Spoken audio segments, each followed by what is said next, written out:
Well, hello, ladies and gentlemen. Just getting the live stream up here on a snowy, blizzardy day for, I would say, most of the Midwest. At least most. You know, it has Ohio. You know, I heard PA is super cold, but they ain't got no snow blizzard stuff. They're just super cold. But I do know some people in Ohio are experiencing some conditions. I don't know how Donnie Shots is surviving up in North Dakota. I texted him yesterday. He said it was negative 50 or something like that. Negative 100 with the wind chill. Something crazy along those lines. I'm technically not sure how he can survive up there, but cold-blooded race car drivers, and we got a cold-blooded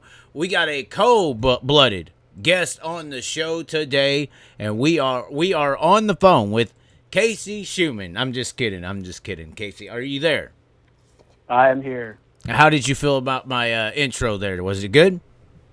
It was very dramatic. You're really pumping them up. I mean, got to sell it, right? We got to sell it. I mean, we can't just give up. We cannot just give up. I agree. You obviously are going to have to be worried about, building some hype. Track promotion is tough, and you're going that route now, apparently, with I-70. Yeah, it's definitely gonna be another, a different experience. Probably about the only one that I haven't done in the racing game at this point. I mean, I raced forever and owned cars and owned series and worked for series and kind of checking off all the boxes as I go. But the promoting part is definitely different. You definitely gonna have to do a lot of things. Out of the box. I feel like you gotta do some stuff that maybe hasn't been done and try and create some hype around the racetrack and get some people out there. What is it's interesting. I've kind of watched you on. Obviously, I was gonna say over the years, but obviously your name Shuman. You go into even some sprint car communities nowadays don't even know who Ron Shuman is. That's crazy. My first time I interacted with the Shuman name, I was in elementary school, and in the public library there, they had some kind of book called Race of Champions or something. It was a yellow book with some red and black writing, and there was a story in there, and it was like F1 drivers, Le Mans drivers. It was all these different, it was like racing champions of the world. And a story in there was of a race between Steve Kinser and Ron Shuman. I forgot which track it was, but that's the first time I actually saw the Shuman name. Do you happen to know this book that I'm talking about, or no? I haven't read it, but I've heard my dad mention it. So I mean, I've heard of it, kind of know a little bit of it, but I've never actually read it or seen it. Okay, well, I was just gonna say, I've kind of kept up with that Shuman name, which is that weird for it to not be more popular? I mean, in Arizona, it's kind of still got some pretty big clout, and obviously West Coast, because that's where originally the Shuman is, kind of steak was made. It came across or am I wrong there? No, I mean obviously that's where he grew up.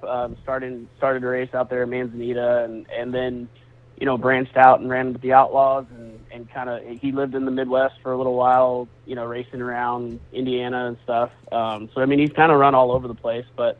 I mean, it was a long time ago. I mean, there's a lot of new fans, a whole new group that is involved in racing now that probably doesn't know a whole lot about the history of it. So, but definitely the diehards, the ones that have been around for a long time, know the name and all the things that he was able to accomplish, and it's pretty cool to have that last name and at least be associated with someone like that. Well, I don't want to talk to you like I kind of know what you're going into with this track promotion situation, but I feel like I may have a little bit more experience than you in track I'm just saying. And the reason, I mean, down there at Devil's Bell, I played promoter in a way. Down there it was kind of like a group effort. If you can help, and I felt like I made a few things happen down there. But I got to experience how important, building these local racers and guys at your racetrack on a week in and week out basis is so important to get people to come out to your racetrack. Even, the touring series and all that, I'm sure you're not necessarily going to focus on a weekly racing scenario there, are you?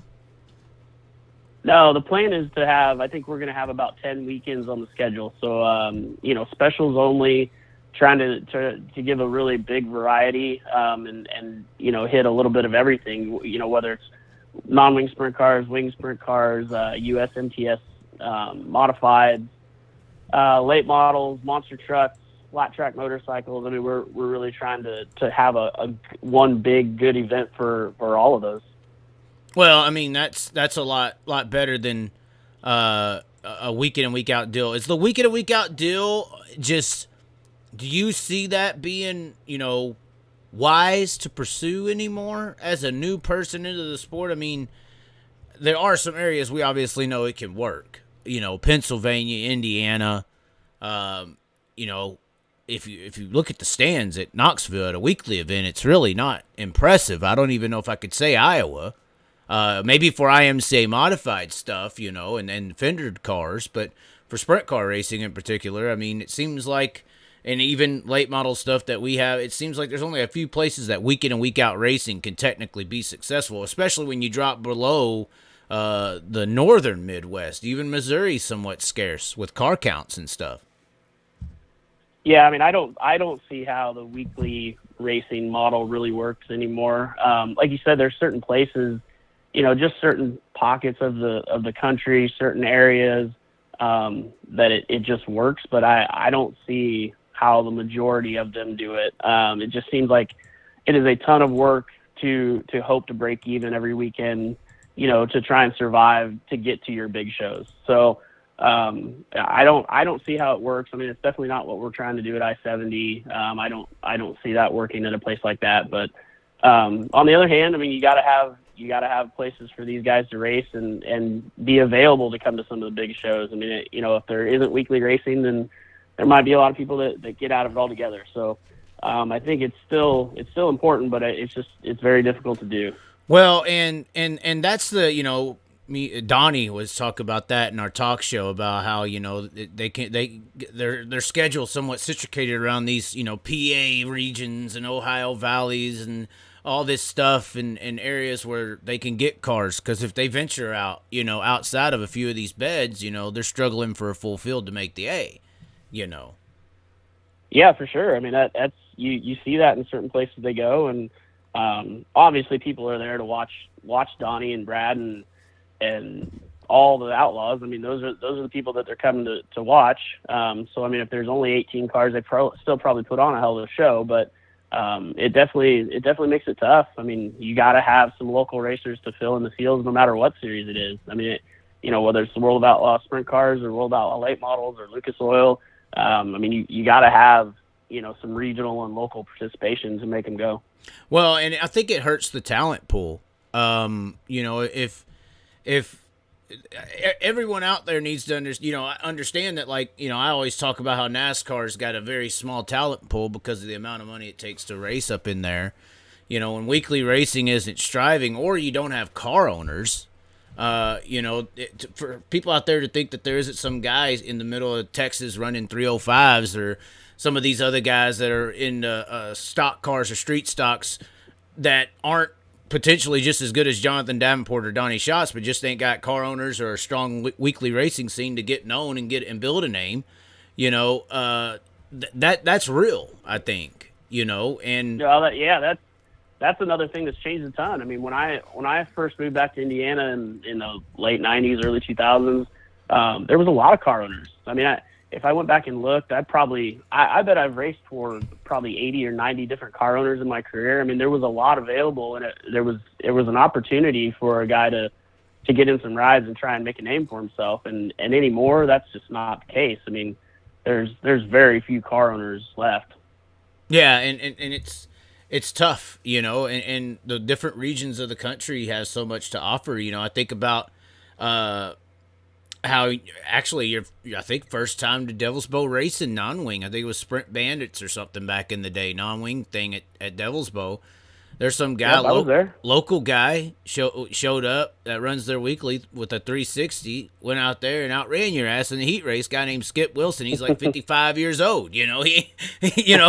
But here's a guy who raced in DFW his whole life. He could potentially have been a big name.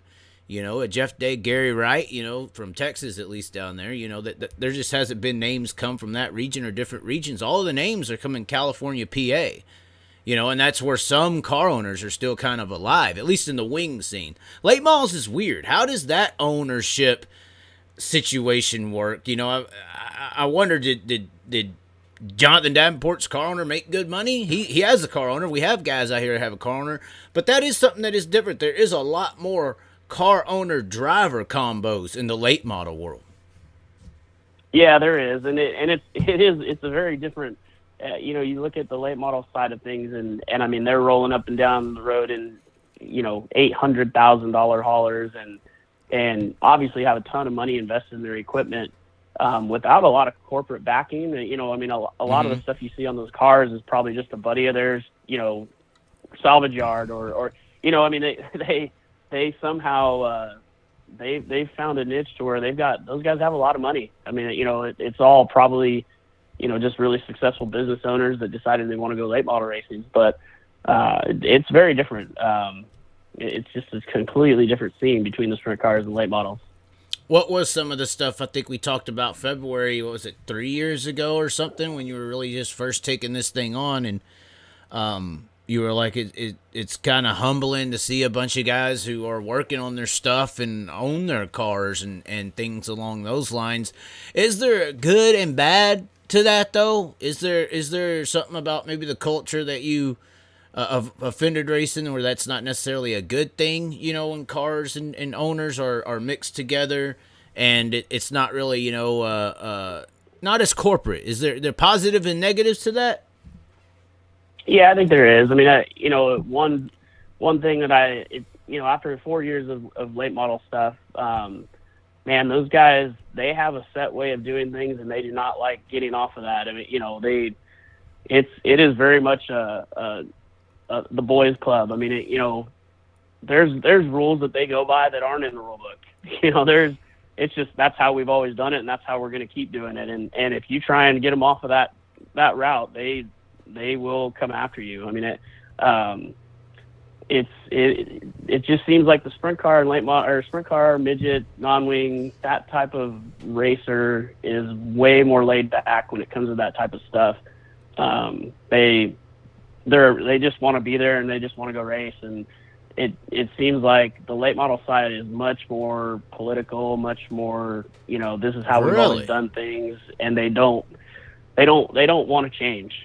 So that was something I struggled with it, because I mean, you know, it's not a secret, the late model side, or at least on the World of Outlaw late model side, it was, I feel like we were behind a little. I mean, we definitely had some room to try and catch up, and I felt like the only way you could do that is to start making some changes and try and do a few little things different, and you know, not keep doing the same thing you've been doing. And that's not always so well received over there. So we struggle with that a little bit. Isn't it really hard, though? I was just gonna say, to elaborate, maybe get you into another area of thinking in this way. Like, isn't it also like the structure of the sprint car world versus the kind of wild gung-ho-ness of the late model world, as far as trying to attract drivers to your series and stuff? Doesn't that kind of create more of a situation where the promoters and directors of series aren't necessarily, you know, keeping a certain structure and trying new things and all these things without the drivers, you know, approving or denying? It's like, if World of Outlaw sprint cars want to try a format, hey, you're here, you got to do it. If y'all try a format, you know, there's 6 guys, or this or that or whatever you want to try, you know, 6 guys all of a sudden ain't going to come because of whatever you want to try, you know. So the population has more of a deciding factor on the success of the series. Oh, 100%. That's kind of what I mean, is they kind of try and run the deal. I mean, and I mean, there's a lot of options. I mean, you know, up until here the last couple of months or whatever, I mean, if you want to race a winged sprint car for some money and you know, race with the best, you go race against the World of Outlaws, and that's kind of your option. The late models, it's not so much. I mean, you've got World Outlaw late models, you've got Lucas Oil, now you've got XR, you've got Flow series, yep. You've got you know, 10 Mars, MLRA, Valvoline Ironhead. Right. You know, I mean, Right. I mean, you could just keep rattling them off. So there's a lot of options when you're a late model team, and if there's one particular one that's doing something you don't really like. But yeah, I mean, it's probably another thing that maybe we butted heads on a little bit, is because I would want to make a change, or I can think back to my first year. They've always done the redraw. They've always split it up. So if there was 8 cars in the redraw, the top 4 drew for 1 through 4. 5 through 8 drew 5 through 8. That's fine. But when we get to a 3-heat program, now we're just redrawing 6, and they still wanted to do that. So they wanted to draw 1, 2, 3, and I was like, that's pointless. Like, why are we even doing a redraw at that point? It's not really doing anything. So I changed it to where the top 6 drew for the top 6 spots. And I mean, you would have thought that the world was ending. They did not. And I could. Me coming from the open wheel world, and I mean, obviously we have redraws and we have inverts and a lot of stuff to make guys really race hard.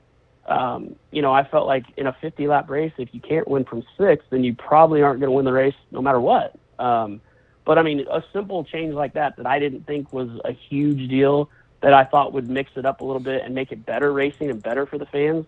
Man, they did not like that. So. Yeah, you're right. I mean, they don't like change. They like it how it is. They feel like they have much more influence on what is being done, and they can kind of hold it over your head if they don't like it, or if they want to argue with you, they can go somewhere else and you're out that team. So it is definitely a different world and a little tougher to navigate for sure. I guess probably the most interesting situation that the world would have been able to see in that example of what you're talking about would have been, I can't believe this just crossed my mind. I had no intentions of bringing this up. Would have been the Bristol Kyle Larson Kevin Rumley thing, where you literally was called out nationally and kind of blamed for you were going. It would seem like if Kevin Rumley never went to a World of Outlaw race again, and Kyle Larson never went to another World of Outlaw late model race ever again, it was Casey Shuman's fault. That seemed to be the message there. What in the hell? Go through that whole deal. I'm sure you remember what I'm talking about, for one. But that had to be some interesting Facebook messages of just all throughout the night. That had to be entertaining. No, it was. I definitely got a lot of messages and tagged in a lot of posts, and I was the end of the world, and I needed to quit my job. You were about to be crucified live. That's what they wanted. Oh yeah. What happened though? Go through it. Walk me through what happened. All that whole thing, that whole weekend, if you want, if that's what it matters, if that's what it takes for it to matter. Well, I mean, from day one when I took the job, and I didn't know a lot of people in that field anyway, so I felt like it was going to be very easy for me to keep things pretty black and white. It doesn't matter who you are. We're going to go by the same rules, and it is what it is.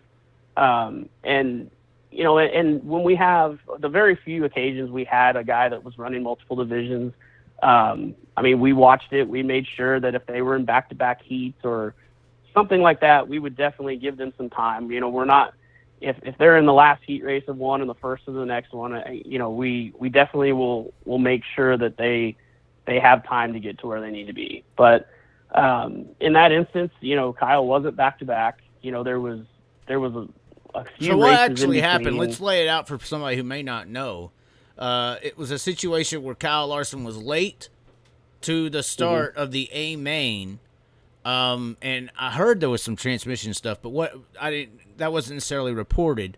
It seemed like, but he was late to staging. You put him to the back, and they just middle fingered the whole situation at that point, kind of, right? Literally, as Kyle went by in the pit road, I got the finger, and obviously Rumley came down and was huffing and puffing and wanting to talk to me about it, and was not very happy. But it comes down to he wasn't back to back. There was I think a dash and a semi in between when his heat was and when our feature was. Plenty of time. And he was parked with the sprint car, so he was on the opposite end of the pit area from where every other late model was. So I made sure to tell my guys that do the horn, I said, make sure every time we go blow the horn, we have to go to that side as well, give them an opportunity to hear it, know it was coming. So every time we blew the horn, we went on that side. We blew it right in front of their car. I mean, there was really no excuse. I even is this went one over of there those with deals probably, where you're like this is how the drivers are? They've been to the stars and whatever they do. You know, Bloomquist was kind of halfway accused of that. He's the last guy up there just because he's Bloomquist. They'll let me race. Who cares? You know. Right. Well, and that's the thing is like I've known Kyle for a long time. I feel like we're pretty decent friends and have a good communication and I mean, but just because it's Kyle and just because I shouldn't say everyone, but a lot of people are there to see him. And just because I have a relationship with him doesn't mean I can bend the rules. Because everyone's eyes were on it. And I mean, I made sure to go over there with probably 60 seconds left. I walked right into the pits. I was like, hey, we got to get going. And they said, well, we've got transmission problems. I said, that's fine. Just get it out here. And there was a truck waiting for him, literally waiting for the car, sitting in pit road. I said, just get it out here and get it going. Push it. Whatever we got to do, just get it over there. And they still were late. I mean, it sucks. I mean, I don't want to ever put someone in that position. There's been plenty of times in the 4 years there where you have to make a call that just sucks. You don't want to have to do it, but you cannot treat one guy any different. And we were very consistent with that all year. I mean, if a guy was late, they were late, and they got the same thing as Kyle did. And, it almost turned out to be a great story because he started the back and was mad at all of us and drove his ass right. off and damn near won the race anyways. But another middle finger, yeah. basically, Yeah. So we took some heat over it, but I hope that all the other competitors saw it and respected that we're not treating anyone any different. Even if I had to take heat for it for the next week or so on social media. Well, and that kind of makes me think of a question to ask you. Obviously, I've run my mouth a lot, and people have wanted to whoop my ass, at multiple occasions, and it hasn't happened yet. I don't know why. I mean, maybe God's on my side, but the one thing that is really different between the sprint car and late model world is the sprint car drivers. Their body frame is usually wannabe ballerinas, and the late model guys look like they're half of them are ready to go into a cage for a USC round. So. have you got to notice that for one, and then how close? And I'm assuming something's had to happen to you. I talk crap and people want to whoop my ass. You actually can change a guy's night, with your decisions. Have you been assaulted off the record here? You can tell the truth. Have you been assaulted? Has anyone put their hands? Give me some situations that you went through. You ain't even got to drop names. I just want to hear some of these intense situations you had to face with these guys who you ain't going to tell them what to do and all this stuff. UFC fighters are behind the wheel of these late model cars. Have you and you're this little sprint car guy, they ain't scared of you. So what's happened out there on the road for you out there being the guy calling the shots as far as that's concerned? I mean, luckily, most of it has all been, talking more than anything physical. What is most of it? I mean, I want to hear most of its story right now. Well, I would say the only thing that I don't even know if I'd classify as physical. I did have a team owner, which was a dad, come into our tech area after a feature one night. Now, his kid did not run in the top three, so we didn't even have his car in that area. But he had a few drinks. He came over and was mouthing a situation that happened earlier in the night and kind of half-assed took a swing, but I think it was just to swipe my hat off my head, which it did. So I don't know if it was actually trying to swing at me or just trying to scare me, but he kind of half-assed took a swing and knocked my hat off.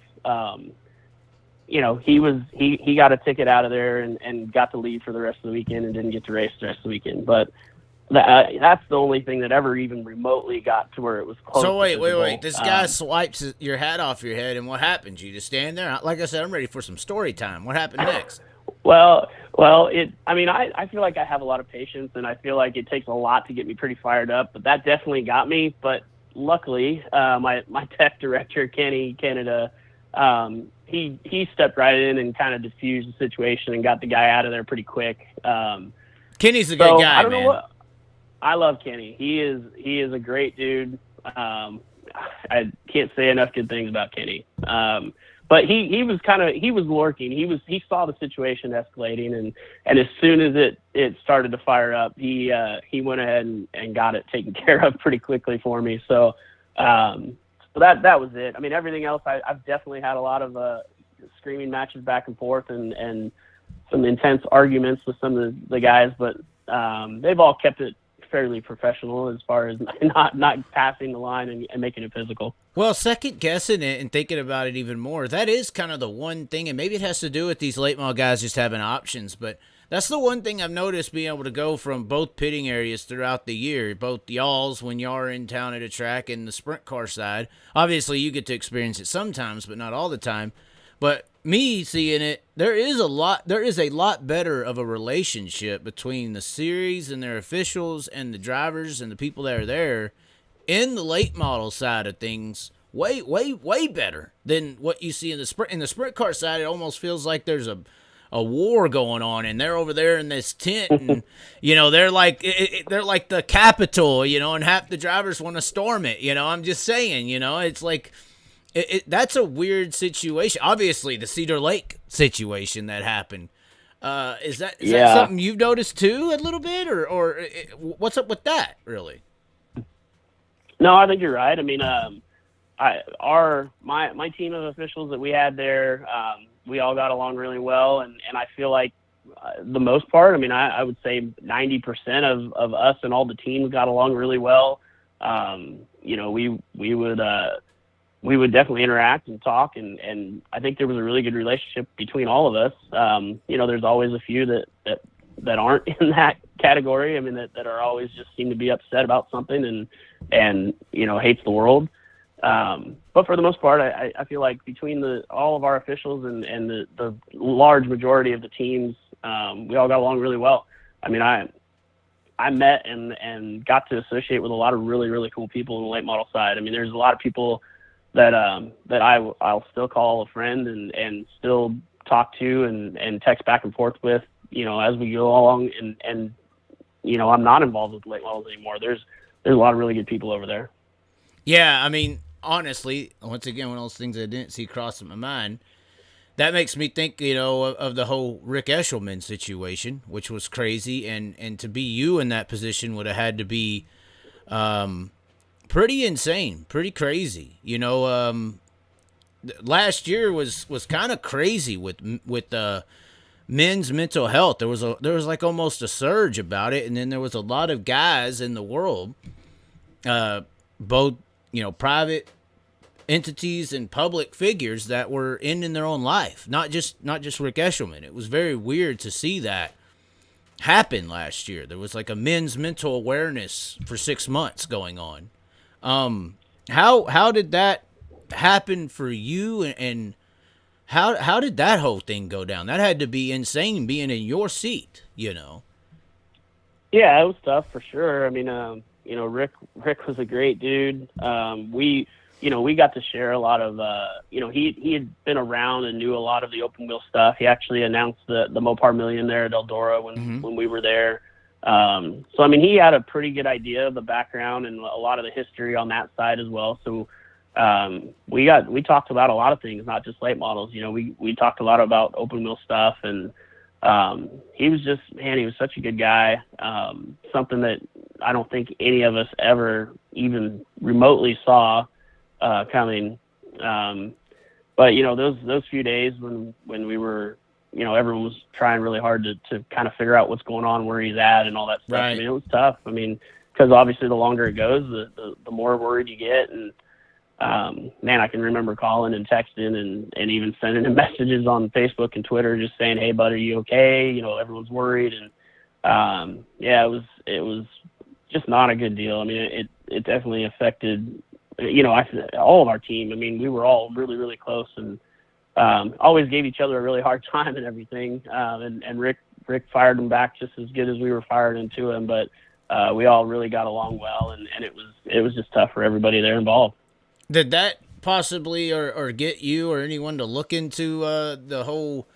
It seems like there is a stigmatism, I guess, and that's what the whole men's mental health awareness deal kind of felt like, was like when something's wrong with us men, we're not supposed to say anything, or something's going on. We don't do anything, and crazy enough, I was watching a Rocky marathon that came on last night. I just couldn't stop watching them, and there were some moments in there. And I look at movies completely different. I look at them more powerful than I used to, and what their messages actually are. And in all the movies, it seemed like there was a point where he gets knocked out early when no one's in his corner. If Mick's hurt or something like that, or in Creed 2, Stallone wasn't there in his corner. He gets knocked out. It's like he doesn't have anyone to go to, or have in his corner. And I think a lot of guys don't have that with their emotions. They don't have somebody in their corner to actually talk, especially if they lose like a father figure or if their relationship with their son isn't great. I think it's interesting how that story was telling, though, because it was pretty much, and I think Rocky even says it. He's like, nothing's going to hit as hard as life, and the stigmatism and in there, I think the message kind of is like, personally, you got to be able to just like deal with it, take the punches. Even when he was losing some of those fights, I was like, man, that pain right there, I could kind of feel it. You kind of feel the same pains when you're losing a fight or something. If you've ever been in a fight, you're getting hit and the guy's more powerful and the doubts cross the mind and you just don't think you could get out of it. It's very similar in a fight versus life situations, emotional situations. The feeling's all the same, but I just, I think the stigmatism of guys not being able to say how they feel is pretty big. I was just curious if you've looked into it, because I thought about it. I didn't do a video on it. I didn't talk about it. I tried to, ask people what may have happened, but I didn't do no kind of hit piece or no reporting or no thoughts on it. This is kind of my first time ever really talking about it, because I think it's a weird thing that some people can't stop. I don't know. Is God know everything that's going to happen, and if so, then everything that does happen was supposed to happen? I mean, how do you look at things, Yeah, I mean, I think it's definitely made me more aware of just trying to, maybe just check in with people, just, ask them, hey, you doing all right? Everything good? I mean, give them an opportunity to maybe say, no, I'm not okay. Because you're right. I mean, guys they're supposed to be macho and they're not supposed to have feelings, and you're not supposed to, be emotional or whatever. But I mean, I think we all know that's BS. But I mean, it's just made me, at least more aware of trying to watch out for people and check in on them. And if they do need to talk, at least let them know that there's an opportunity there, and try and give everyone an opportunity to or make them feel comfortable enough to want to talk. I think that's the biggest thing. I mean, how do you get to that point, though? We're raised, a certain way. We just are, especially here in America, Yep. Oh, it's tough, and hopefully situations like this. I mean, hopefully a situation like this will at least, like I said, raise everybody's awareness a little bit, and have everybody kind of checking in on their friends, and realize that it can be a problem. I mean, it's a big deal. I mean, like I said, I never once would have thought or saw anything like this coming out of Rick. He seemed really happy no matter what was going on at the racetrack. I mean, we could have a horrible night, things didn't go well, and he'd come in and he'd crack a joke or something and try and lighten the mood and get everyone kind of back where they need to be, and we'd move on to the next race. So just because someone seems like they're okay doesn't necessarily mean they're okay. So if just check in on people, ask if they're good. I mean, give them an opportunity to say, no, I'm not, I need to talk. So yeah, when the fear gets to a point that you become afraid to do something, I think that's where the battle is technically at. Is the fear of telling somebody something's wrong or this or that or the level. I mean, look, some people are so scared of the world that they're afraid to live. I mean, look at what happened during the pandemic era.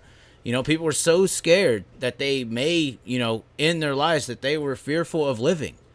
Or just by an invisible disease, and at the end of the day, mortality is real. No, not me, you, anyone watching this is gonna live forever. So there's a lot of things. I think us as guys too, we've been raised in such a survival based lifestyle, it's something that we're just like, I think, not worried about listening to. And if there is something wrong, just ignore it. You gotta be that macho guy. You gotta continue to survive. It's kind of what we've always done. Yeah, well, especially in the sport and the area that we're in, I think that's probably just magnified. I mean, it's guys in general, yeah, you're not supposed to be that way, but then racers and in the area that we're in, it probably just is magnified quite a bit, and yeah, just gotta check in on your friends and at least give them an opportunity to tell you that they're not okay. I mean, let them know. If you need to talk, let me know. I'm here. Right. Well, and I think sometimes they may talk to the wrong person and they get the wrong response. Personal relationships are a big deal in that. If they're in a personal relationship that may have something negative going on, and and maybe they feel like they can't tell somebody else just because that's not just them saying something's wrong. It's throwing someone else under the bus, and they don't want that guilt to even say something along those lines. Yep, for sure. Was there the worst thing that ever comes out of a situation like that is people trying to exploit for personal gain? How did the World of Outlaws handle that situation? Did they take care of it? Because I saw fundraisers out there for the guy. What was going on there? I think there was probably a little bit of that. Without really, I'm not going to name names. Yeah, we don't have to go into it that deep. There. I'm just saying. Yeah, I think there was probably some people out there trying to maybe look to benefit a little bit. But I will say, everyone involved with World Racing Group, Brian Carter, from there on down, really, I think they went about it the right way. I mean, I know Brian took care of a lot of things, a lot of arrangements and stuff like that for Rick and for Melissa, and he took care of all the stuff there for the Celebration of Life in Charlotte, and he really took on a lot of the burden that I don't know really who would it have fell on, but whoever it was, any of the loved ones, he definitely took on some burden and tried to take care of and do things the right way and honor Rick. So I know we had some stickers that we were giving out just to put on cars, and a lot of people went about it on their own. I mean, I know Gundaker's had a really cool salute to him. A lot of people had some really, really neat looking wraps and things added to their cars and stuff. But, as far as the World Racing Group, I mean, Brian went above and beyond and probably did more than what was ever expected to make sure that things were taken care of the right way for Rick. Okay. So basically, y'all covered what you went above and beyond, you're saying, in handling that situation. Right. Yeah. And I mean, like I said, from multiple, arrangements as far as taking care of, things almost from A to Z. I think Brian was either involved in or just directly took care of himself. So he definitely did a lot of things to make sure we got things taken care of and that Rick was honored, the way that he deserved to be. Yeah. Well, I mean, obviously, that situation was sad and all that, but I mean, even you, I guess, even though you're not involved, you could kind of be happy for Reuben getting the damn announcing gig. You dealt with him a little bit, I guess. Yeah, no, I've known Reuben probably a little bit before the late model days. I mean, he actually announced and interviewed me a little bit when I raced out at Southern New Mexico Speedway. So I've known him a while. He did some of the pit reporting for us. He was in and out a little bit throughout the late model deal the last couple of years, and I really honestly couldn't think of someone better. I know Rick was really close with Reuben. I know Rick really tried to kind of show him the ropes, and I mean, I think in a roundabout way, Rick knew at some point when he decided to give up the announcing duties that I think he hoped that Reuben would be the guy, and I'm excited for Reuben. I know he's grown a ton in the last couple of years. And just this last year, watching the way he prepared and how serious he took things and how into it he is. He is he's a fan, but he's really studied a lot and really tried to hone his craft and hoping to have that opportunity someday. And unfortunately for us, it probably came a little sooner than what we had hoped as far as, having Rick there. But I can't think of another person that would fit better than what Reuben will be. Well, and I mean, not really, trying to take some credit here on pointing this out, but also diversity. Just saying, Reuben can hellaciously nail, some Southern Texas El Paso accents. Arizona and stuff down there. Yes. That probably doesn't hurt, but regardless, I think he'll do a good job. I'm excited for him. Well, we're just talking about, the stigmatism of the big bad macho guy, not being able to say nothing in the racing world. Another thing that I think hangs over the racing world, outside of diversity, is a little bit of misogyny. Not gonna lie, there seems to be a little bit of that. But obviously the sprint car world has more female racers in it. It seems like, but over there in the late model world, the coolest thing I think that has ever been accomplished by a female member of the racing world is Heather over there with Dennis Erb Jr. Did you ever get to spend time? I mean, you got to be there, give her the award for crew chief of the year. I believe it was this year, correct? And talk about that just a little bit. That's really cool. Yeah, it is. When I from day one when I started with the late models, watching Dennis and Heather, just had a ton of respect for them. Because as I went through my career, I know there was a lot of times that I did a lot of things on my own. I went to the racetrack on my own a lot. And if anything, I might have had one person there with me. So for them to do what they do on a national level against some of these, big money teams, just them two, from day one had a ton of respect for them. I know that things got sideways there in Volusia, I think year 2. I think from that point, they probably, maybe in the back of their mind, always thought I might have had something out for them, or that there was some sort of issue, which was never the case. Just another situation of having to make a rule, a call on a rule. It's black and white. But I've always had a ton of respect for them. Super proud of what they did this year.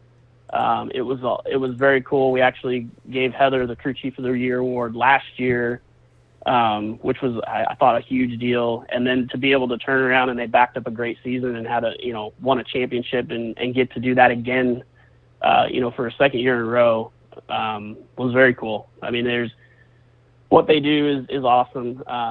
Heather is probably, if not the most prepared, right there with the most prepared in the pit area as far as having things ready to go, knowing where things go, and just really on top of their game. And you have to be when you only have 2 people. But super proud of them. It's a really cool story and something that I admired from day one. Well, and the turnaround on late model cars is kind of interesting. I notice in the sprint car world a lot, guys will literally load up and go to the nearest, car wash and just start cleaning the car and want it spotless and spick and span, trailer everything before they even go to sleep. That doesn't seem to be the case on the late model side, at least most of the time. What? No. Describe to the sprint car fans what you see happen. Well, I can't say that in the 4 years of doing the World Outlaw late models, I don't think I ever saw one of them at a car wash. Right. Yeah, I mean, as soon as the races are over, that thing is on the ramp going up top and put away. And I will say that the on the flip side is little party thing on a set. Well, I mean, they'll hang out and have some beers or whatever, but they also, it doesn't matter how far it is, they are going to get to the next track. And they want in the gate and they want parked. And it might be 5 a.m., but the late model guys, they want to be at the next track. They want to be parked and ready to go. Where, the sprint car guys, like you said, they'll go to a car wash, they'll get everything cleaned up. They might sleep till 11 or whatever checkout is. And then... Well, and they do hotels. Late model guys don't do hotels.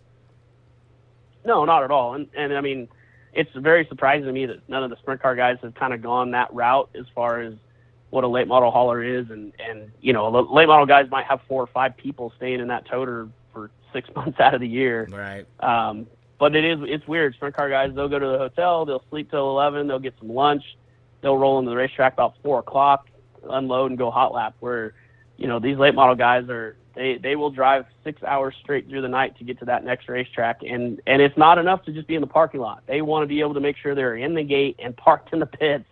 So when they wake up, they drop the car down and roll that thing out and start straightening fenders and quarter panels and whatever else they do maintenance wise. Well, and the tire work on those seem to be a little bit longer than the sprint car side as well. Yeah, for sure. And that's another thing that finally from day one of being at the late models and seeing all the different tires and tire rules and all that stuff. And it took way longer than I was hoping. But to be able to be a small part of getting the whole tire thing switched around and get to where everyone's going to be on the same tires all year long, no matter what region of the country they're in, it should help that a lot. I mean, I think that'll be a huge gain for late model racing in those teams, is to be able to have all the same stuff and not have to go switch whatever it is, 15 or 20 wheels and tires out from race to race. Well, yeah. How did that even come about? Like, I guess just everybody was tired of tires being short, and then which ones are what, or? Well, I mean, like I said, it was probably like day 1 or 2 when I took over the job, and Matt Curl, the previous series director, sent me an email of what the tire rule was the year before, and I started looking through it, and I'm like, are you serious? I mean, there's probably 12 to 15 different compounds of tires they would run throughout a year, which is just so strange to me. I mean, from the open wheel side, you might have 1 or 2, and the other option probably isn't one you'll ever get to anyway. So just way more simplified on the sprint car side. So as I got to know Shannon Rush at Hoosier, I feel like every conversation we would have, I would end it on, we could fix this by just having 2 or 3 compounds and run just these. And he would laugh. And I mean, I'm sure it's not the first time he'd heard it, but I'm going to guess I was probably more persistent and more of a pain in the ass than some others. And then, I can remember a meeting that myself, Kenny Canada, Steve Francis, and Rick Schwally had. We met up and went over trying to unify some rules, and the tire thing came up, and I brought it up again, and they were all surprisingly on board. They all said, I'd love to get it done. So we called Shannon Rush at Hoosier right there on speakerphone with all of us standing there, and we all kind of said, hey, let's figure out a way to make this happen, and we're all on board if we can get you guys on board, and finally got to that point this year. And like I said, I think it's just going to simplify things for those teams so much more. I think it's gonna make things so much easier, switching back and forth, whether they're going to run a Lucas weekend or an Outlaw weekend, or maybe one on a Friday and one on a Saturday. Now they have the tires they have and won't have to go switch a bunch of stuff around. So that'll I think that's just going to make things a lot easier, and I'm excited that we finally got that part done. Now, obviously, tires, when you start thinking of those things, you start thinking of tire dope. We all know that you have favorite drivers and you back pocket their samples and send in a default. But, no, I'm just kidding. The evil laugh. Did y'all hear that? It sounded like, Shao Kahn at the end of Mortal Kombat. That was creepy. I laugh because I'm sure there's people that think that's true, but I know, that's why I said it. I don't think it's true. But there's people like, yep, you tell them, Chaz. It's like, no, I'm just kidding. Wasn't you tied on another note? Wasn't you like a part of that one year where all the late model guys failed their tires at World 100 or something? I wasn't. I wasn't there at the time. Heard a lot of stories about it, and I don't know exactly what went on there. I mean, you kind of. I heard guys were tossing samples all the years, and some guy walked in and said, "We ain't tossing samples no more," and then that's when everybody got popped. Well, there's probably a little bit of truth to that. Yes, I think that there was probably a time that samples probably didn't get turned in. Can't say 100%, but I believe that's possible. I do know that my whole entire time at World Racing Group, on the late model side especially, we took samples every night, and every single sample we ever took got sent in. So I think I looked, as I was getting done, I think I looked, and we probably sent in close to 600 tire samples the whole time I was there. And they all went in. Just another example of trying to be very transparent and very consistent on how we do things. And I know there's a lot of series that probably don't. I think there's probably a lot of series, whether it's late models or open wheel side of things, probably take some samples, but probably rarely send them in. But is that I feel like cost related? I heard there's two different types of tests you have to pay for. Well, I'm sure I shouldn't. I don't think it's cost related. No, I mean, to send in a tire sample costs us about $90. So, for a series to spend at the minimum 90 to do the winner, but we normally would do at least 3. Whether it was the top 3 or a quick time. You get or whatever. a group discount or. I don't think so, possibly, but I can't see $90 being too much money for a series to spend. But I do another reason I think is they probably don't want to have to deal with any of the stuff that comes with finding one wrong. I mean, I believe that 100% that there's probably series out there that either just flat out don't take tire samples, or they take them just to try and kind of bluff the teams and not send them in at all. So, and it's too bad, because I think it makes it tough for the ones that are doing it the right way. And it makes it, tough, because now a guy that he might go race with this series over here and probably dopes his tires and probably got a sample and maybe never got busted or called on it because it probably didn't get sent in. And then he comes and races with the ones that are trying to do it the right way. And he gets nabbed, and now all of a sudden that series, they're assholes, or they're using the wrong lab, or they're doing something wrong. So, the tire dope thing is tough. I mean, it's definitely a slippery slope to go down. I was just gonna say, you are personally responsible for validating the feelings of the entire state of Indiana sprint car racing with the whole Volusia situation when you pop the USAC boys. Isn't that the conspiracy theory in Indiana? Is USAC has these boys and they let them cheat, and everybody, they always pass. They get down there, though. They got down there to you, and some didn't fare too well. What was the situation? I forgot all about that. Now that you bring it up, though, this is good. What happened there? Well, so I'll go back and to my days as a racer. Obviously raced in Indiana for a long time. I mean, I know 100% that people in the area have or are doping tires. I've done it. I wouldn't say consistently, and I don't know that I ever won a race on it, but I know that I've run tires that had been doped, and I know that I've raced against people that have had it done. It's honestly kind of common knowledge around here that it's happening. But these were some high-profile names that you got here. This It was, and I mean, obviously our opening weekend of the Extreme Sprint Car Series, down in Florida, a lot of eyes on us. Had a great car count, some really good cars. That is the last thing we would have wanted, is to take tire samples and have people busted. I mean, that. And which ones were it? Was Stockton? What was the other? It was 2 others, right? Stockton and Grant. Yeah. Grant. Okay, yeah. Yep. And Grant, I thought somebody was tied to the Clausen cars for some reason, but well, those were 2 that came back bad with us. USAC had a race a few days later in Ocala, and 4 tire samples came back bad there. And a couple of the same ones, as far as who were bad on our side. And you're saying that Bubba, the other team, the Clausen car, got bad, I guess. Is that why that was? Right. Okay. Right. Yep. Yeah. So I mean, there was. I will say I'm very.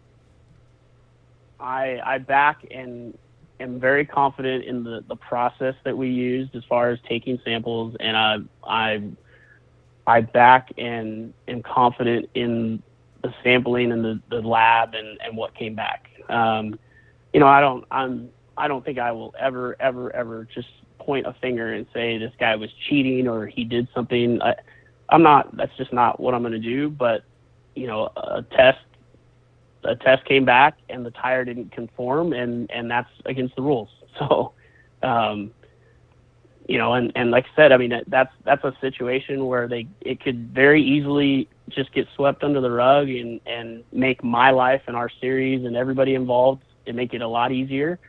But I don't think that's the right way to do it either. So, I'm confident in the way we handled it. I hate that it happened that way. And I mean, you know, the Stockton car and the team had planned on running 2 cars with us all year with Extreme. Yeah, it was him and McDougal, so, I mean, right?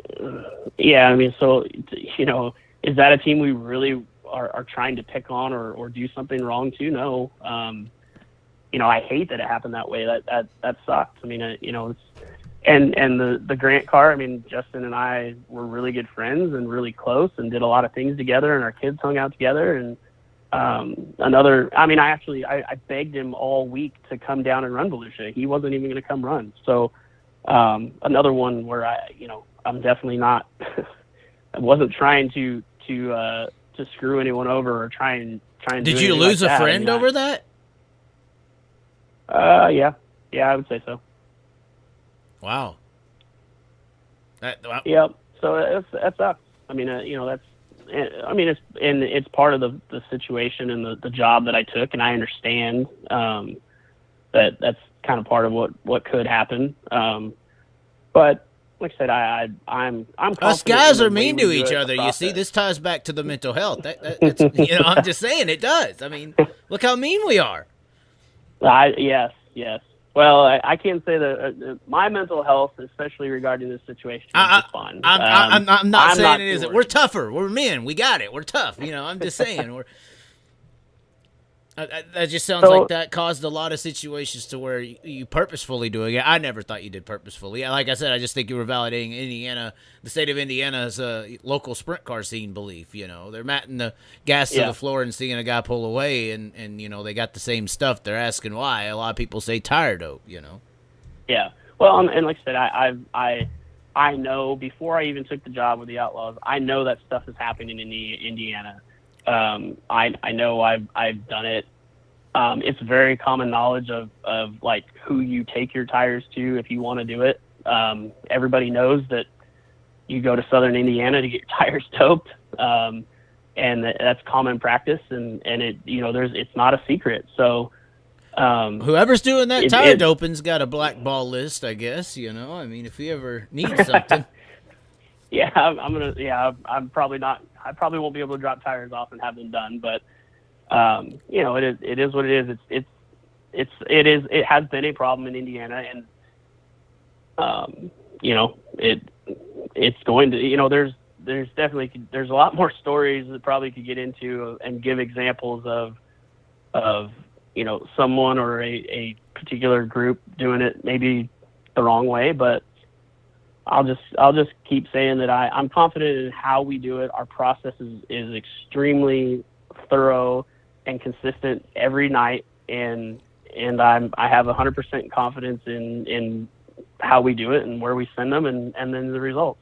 Well, and it's, I think what you're hitting to is it sounds like a lot more friendships in the racing world need to come to an end in the sake of fairness on the racetrack, because that's the biggest issue in racing is clicks, and clicks get in with officials and sponsors sponsor this and own this, and if you want my money, you do what I say. That car's not gonna get tech for this. A lot of friendships possibly need to end if the racing world wants to get fair. But I think you're on the right track there. Yes. So and sprint cars is crazy. You know, late model people are all about tire dope and all this for years. And it's like they got full, you know, they always joke, the late model world, y'all, those sprint cars are dinosaur technology, you know, it's straight bar, all this stuff. And you're right, you know, a sprint car doesn't have much putting it to the ground, except these giant-ass tires. So if these tires are dope, it's going to be way more effective on a sprint car than it is a late model, in my opinion. Yeah, I agree. And that was another thing coming into the late model world is all you hear about is tire dope and tire sniffers and you know, guys getting busted for it. And like I said, I probably sent in close to, or if not at least 600 tire samples in 4 years. and I think we might have caught two or three out of 600. Now, I've heard there's some special sauce out there though that you can't really that can get past these tests. That's what I've heard. Well, and I mean, I'll be honest. Like, it took a while for us to ever catch one, and I started thinking, well, and I started maybe questioning the lab or what was going on. And I'll be honest, I sent some that I know were doped. I sent them in. I didn't say a word. I sent them in with all of our other samples, and they showed up. So that confirmed to me that we're using the right place, and either, guys are just not doing it because they know, like on the sprint car side of things, your tires rarely get a sample taken, and right. You rarely hear of anyone having a problem. Right. And I think the late model guys know, and especially on the outlaw late model side, before I was even there, I think everyone understood and knew that the role of outlaw late models were pretty serious about taking samples regularly and sending them in. So, maybe the teams were just trying not to push it. Maybe that's why y'all had a low car count or something. I'm just playing, but maybe. But I like I said, I went as far as to send some in that I knew were wrong just to see. And then we started, there was nights where Kenny and myself would get together and like, we keep hearing about this stuff. So Eldora one night, we had everyone come mark their tires like we've had to do here recently. And then we turned around and drew like 10 numbers out of the draw and went and had them bring their tires to us before they even hot lapped and qualified. Like, they hadn't even touched the racetrack yet, because we were hearing about stuff that maybe they put on just lasted a few laps or something. So we even went as far as to take them before they even hit the racetrack and take samples, just to try and make sure everyone's on the same playing field as everybody else. So, I think you did that at Mississippi Thunder last year, and people were freaking out. We did, yeah. We did it at Mississippi They're Thunder taking the tires. Oh shit! I remember people saying it. And it is kind of funny to see some of them scramble or start to freak out, and you think, well, maybe we got one, and right. And Mississippi Thunder all came back good, so everybody there was fine. But yeah, I mean, just mixing it up. I mean, like I said, I raced for a long time, and I mean, I'm not going to say that I never did things that weren't with the rules. I mean, everyone's probably trying to break or stretch or do something to a rule to try and get an advantage. So there's a lot of things I did, and a lot of racers do. So well, I still think like a racer. And I was going to say, you pointed out the late model crowd is all about tire dope. Well, the sprint car crowd is all about traction control. And honestly, I feel like tire dope would be more effective in sprint cars, and traction control would be more effective in late models. Have you got to? I mean, that's how it looks like to me, based on the suspension and things that they got. Yeah, I think both are obviously going to be an advantage. And I've personally ran traction control in a sprint car. You have.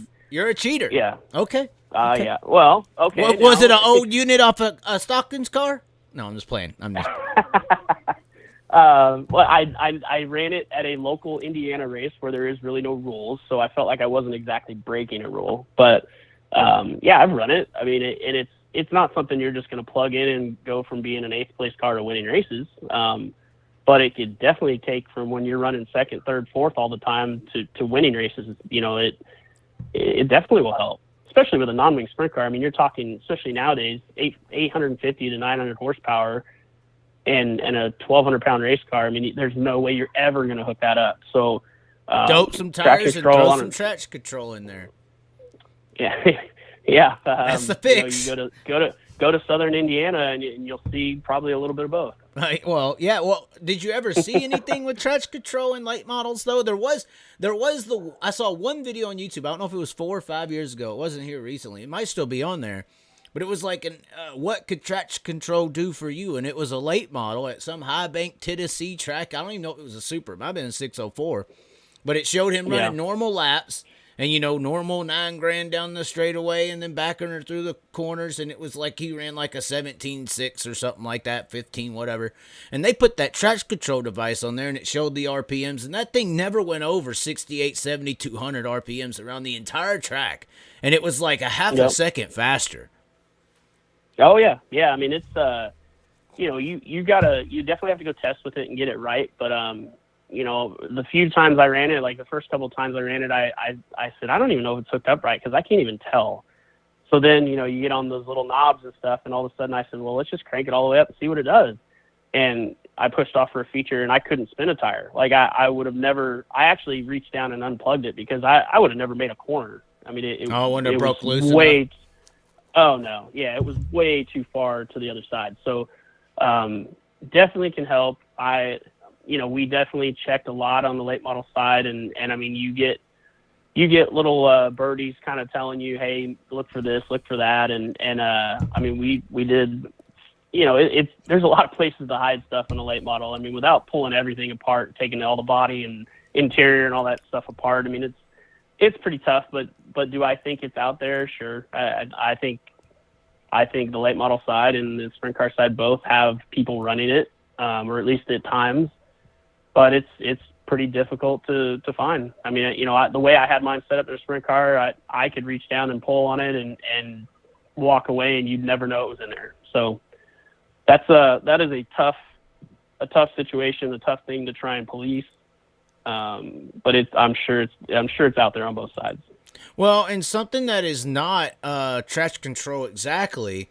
I think it was you that was explaining it when y'all changed those. When they did, it was like an ignition box change rule that came out for late models. It was like the first or second year you were there, and it had to do something with what they do in midgets with Keith Coons and the Toyotas. And I think it was the Chili Bowl that just outlawed that same part this year for the first time. Well, so with the late models, they were running real standard like MSD style ignition boxes, and they were just starting to get into having like programmable ignition boxes to where you could hook a computer up and you could pretty much make the timing curve, and you could do a lot of stuff with it. You see him at the Chili Bowl, the guy running around with the laptop. That's what he's doing.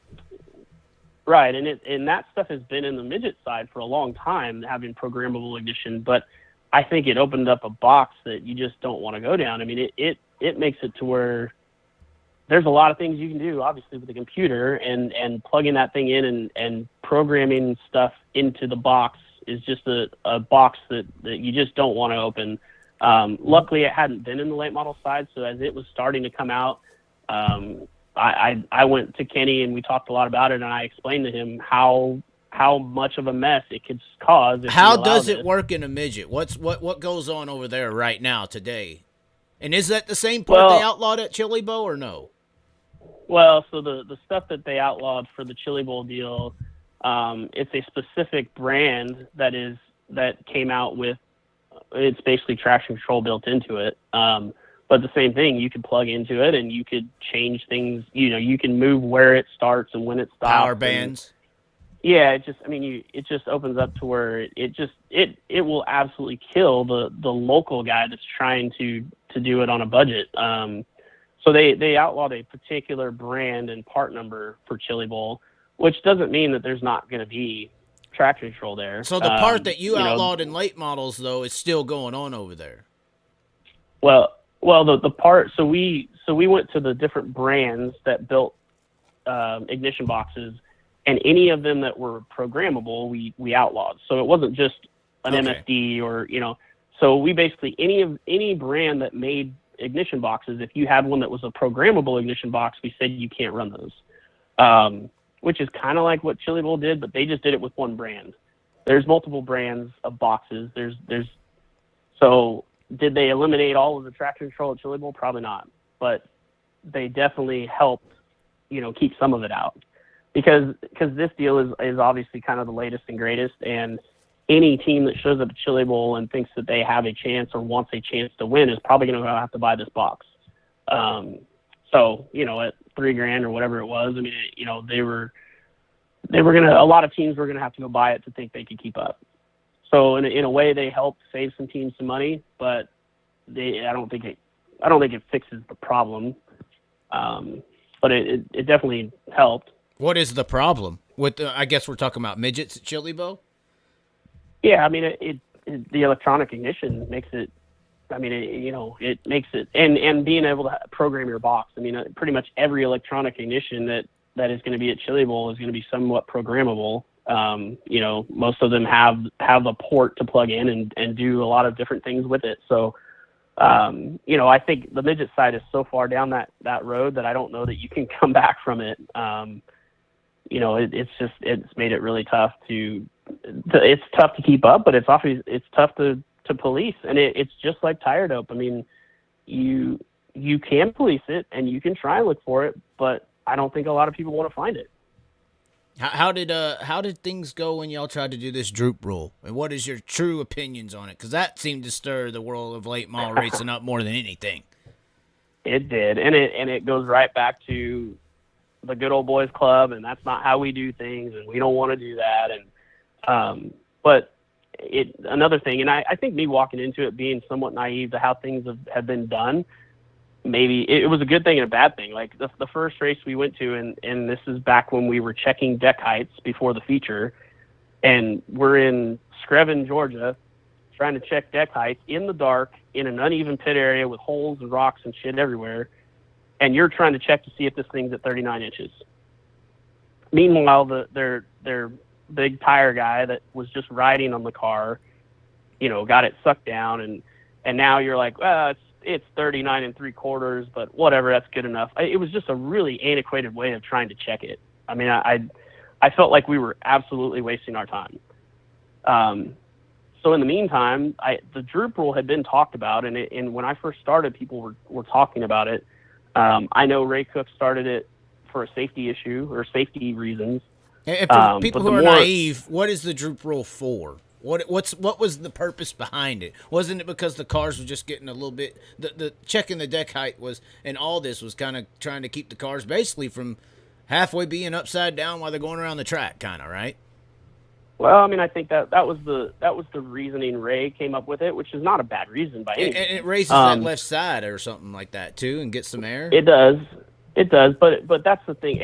That's the reason those cars look the way they do now is they're trying to get the left rear corner up to try and get the spoiler in the air to try and get downforce. And it just, like I said, the whole way of checking it in the dirt on uneven ground. It just didn't make sense. I mean, you know, and plus, I mean, there was guys that would literally zip tie their springs down and just roll through there. And as soon as they got on the racetrack, they'd jerk the wheel and it'd break the zip tie, and now their car's up 3 inches higher than everybody else. Wow. You personally viewed this happen, I guess? Yeah. And that's illegal, correct? So, that's I mean, well, I mean, is it or isn't it? Like they passed the height pre-race. Yeah. So I felt like it was a really, like, I almost felt like we should just stop doing it altogether. Like, I'd rather not even worry about checking deck heights. But in the meantime, Tom Deary, who was at World Racing Group, and a couple other people had been working on maybe implementing a droop rule. I think their reasoning was more for safety. But once we got to talking about it, and I got with Kinney, and it was like, man, this is a much more consistent way to check height. You know, it's after the race. Nobody's in a hurry. You can find flat, level ground. You can measure it the same way every time. And it to me, it just seemed like a much more consistent way to try and keep everyone's height in the same ballpark. Because the other thing is, you know, the local teams, they would literally just lower their deck to where it was 39 and they'd go out there and they'd race. Well, the teams that have the money and the technology and all the stuff they put into it, they'd get their stuff to sit down at 39. But when they're on the racetrack, they're probably 4 to 5 inches higher than that local team that passed the same rule, you know, and now is at a huge disadvantage. So I would say that's probably a lot of the reason there was some pushback, is because I think some teams felt like they had a pretty big advantage, you know, on the racetrack, and they didn't like that. But it goes back to it's just not something they've always done, and they don't like change. So I know that not just myself, but you know, Kinney and other series and series directors and tech guys have all taken some heat over the droop rule, but I still really, really believe that it is a much more consistent way to check the height. And then the argument is, let's just all go the XR route and get rid of this thing. What's the negatives to doing that? Well, I like I said, I don't I've mentioned to plenty of teams that didn't like the idea. I said, that's fine. Let's just get rid of the droop rule, but let's get rid of half the spoiler. You know, let's take it from 8 to 4 inches. Let's just do it that way, and then we don't have to check anything. If everyone's on the same playing field and there is no height rule or deck rule or anything, then it is what it is, I guess. I mean, if everyone can do it, then everyone can do it. But, you know, that definitely when XR switched and then the way they were checking it and, you know, all the things that we really knew would happen at that first race happened. You know, you got guys riding on the cars. You got guys cutting their T-bar and ratchet strapping it down to get it lower. I mean, there was that just opened up a whole nother can. But I just, you know, if everyone wants to keep checking deck heights and everyone wants to keep everyone kind of in the same playing field, I personally felt like the droop rule was probably the best way to go about it at the moment. You know, there might be a better way. Obviously, nobody's come up with it, but at some point there might be a better way to do it, and if that happens, then that's good too. What do you think's going to happen with the late model scene now that you have kind of walked away from it? It's changed a lot. I mean, it really has. It seems like Lucas Oil has, you know, obviously announced the other day that Davenport's coming back for a full season. They'll probably have a full, you know, slate of guys, but they did the championship chase situation, which isn't really a chase. I keep trying to say that. It sucks that they even named it a chase. It really, I mean, when you look at it, it's a season-long tournament thing. It's not really a chase like a couple races and we find a winner. Right. But they did that, and then, you know, it seems like the World of Outlaw late model series, everybody just started jumping in over there. They got Shepard back now. Shepard, of course, going Longhorn on his own cars. Late model world's just kind of mixed up a little bit. XR looks like only 8 or 10 races next year, a couple $100,000 races. No Eldor Million. Obviously, that's sprint cars now. What do you think this late model world's about to do? Is it too scattered out? Is it about to correct itself? Is XR done? Is this their last hurrah with 8 races? What's going on? Oh, it's definitely changing. I mean, but I feel like it's always since I started there, it's always changing, and especially. You know, I came in right in the middle of where Flow started their deal, XR starts their deal, really mixes things up because, you know, now instead of 2 real big series and 2 choices, now there was 3 or 4 or whatever. So, I mean, things have been kind of fluid the last few years. I'm excited to see some of the things that are happening with the World of Outlaws. There's some things that they've put in place that we had talked about and really tried to make happen last year. It just didn't, you know, for one reason or another, it just wasn't able to happen. But, you know, there's a lot of things that they're doing this year that we've thought about and tried to make work. And now that they are, and it seems like they're all positive changes. So, that's a good thing. I mean, I think Steve will do a really good job. You know, and there's some positives. There's some, just like I said in the beginning of the conversation, that you got to think outside the box and you can't keep doing the same thing and hope that things just start to change or get better. So some of the changes they made are good. I love the chase thing. I mean, I know it's not technically it's not a chase, but I mean, it's just not. It's not. But I do think, and I mean, this is another great situation where a lot of the teams and racers don't like it because it's not the way they've always done things. The good old boys. I mean, yeah, but I think going into the final race at Eldora, and there's 4 guys that have a chance to win a championship. I mean, I think that's awesome. I think for the fans, I think a cool and for the entertainment value, I think that's great. Well, and me and McCree talked about it. I mean, it's insane that there's been a race called the Dirt Track World Championship for years. And now it's moving to Eldora, and there will actually be a Dirt Track World Championship decided at the Dirt Track World Championship. Like, that's just insane. That's like the stars aligning, and people are pissed off just because, like you said, they don't want to break tradition. You know, they want to stay misogynistic. No, I'm just playing. But I mean, yeah, I mean, I would love. I mean, I brought up when obviously NASCAR started this whole thing, but like even back when we had WAR, I would mention trying to do something or, you know, something similar, just because I think it.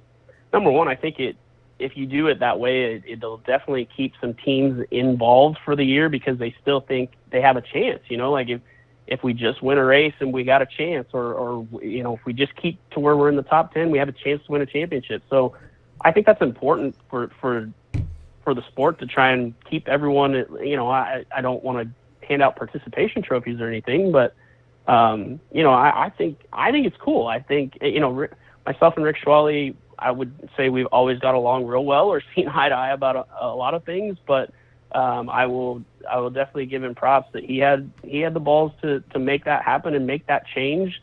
And it'll be interesting to see what happens, but I think it's cool.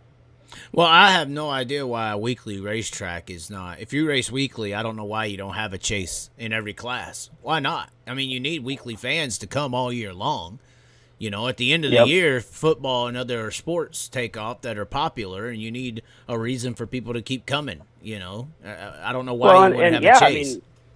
You could get to July or early August, and if a guy's had a few bad weeks and all of a sudden he's 12th or 15th in points, then there's a chance you lose him. There's a chance he goes and races somewhere else, or he takes a weekend off, or he goes out on the boat with his family, or there's a chance you lose that guy. Where if you do something to where keep him halfway in the hunt, you keep him around. And like I said, for entertainment value and for the fans, I think same thing. You got to think outside the box sometimes.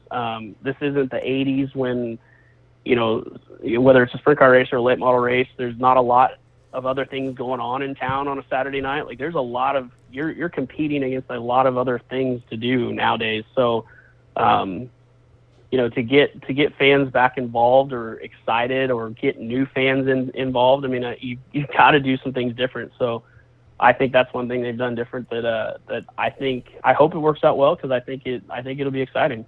Well, and I think, one thing that hasn't been a cool thing to really say in recent history, really, is that I'm a World of Outlaws or Lucas Oil Late Model Series champion. In comparison to I won the World 100, or I won the Dream, or I won the Eldor Million, or one of these marquee events. That's one thing that is really different between the late model world and the sprint car industry, is to say you're this many World of Outlaw champion is a big deal in the sprint car industry, where it seems like in the late model industry, event-based championships are more important than a championship in either of the series that have been around, really. It's an accomplishment, but winning the World 100 sounds like a bigger deal to the late model industry, at least it seems that way, than being a Lucas Oil Late Model Series championship. And I think putting emphasis back on being a champion is also something that I think the Late Model Series need. Yeah, I agree. I think it goes back to just there's so many options, and it's so watered down that, like, if you win a World of Outlaw or a Lucas Oil Championship, not that it's not a big deal, because it obviously takes a lot of hard work and a really good season to do, but you run the World 100 where everybody is there, everybody. You beat everyone in one event. Outlaws, right? You beat them all, and it's got such history to it that it is a big deal. I could see where it is looked at as a bigger deal than winning the championship for sure. Where, like the World of Outlaws is they are the top. They are the top of the food chain when it comes to sprint car racing, and you win a championship there, then you beat the best. All year long. You beat everybody. Yeah. Yep. So it definitely is different.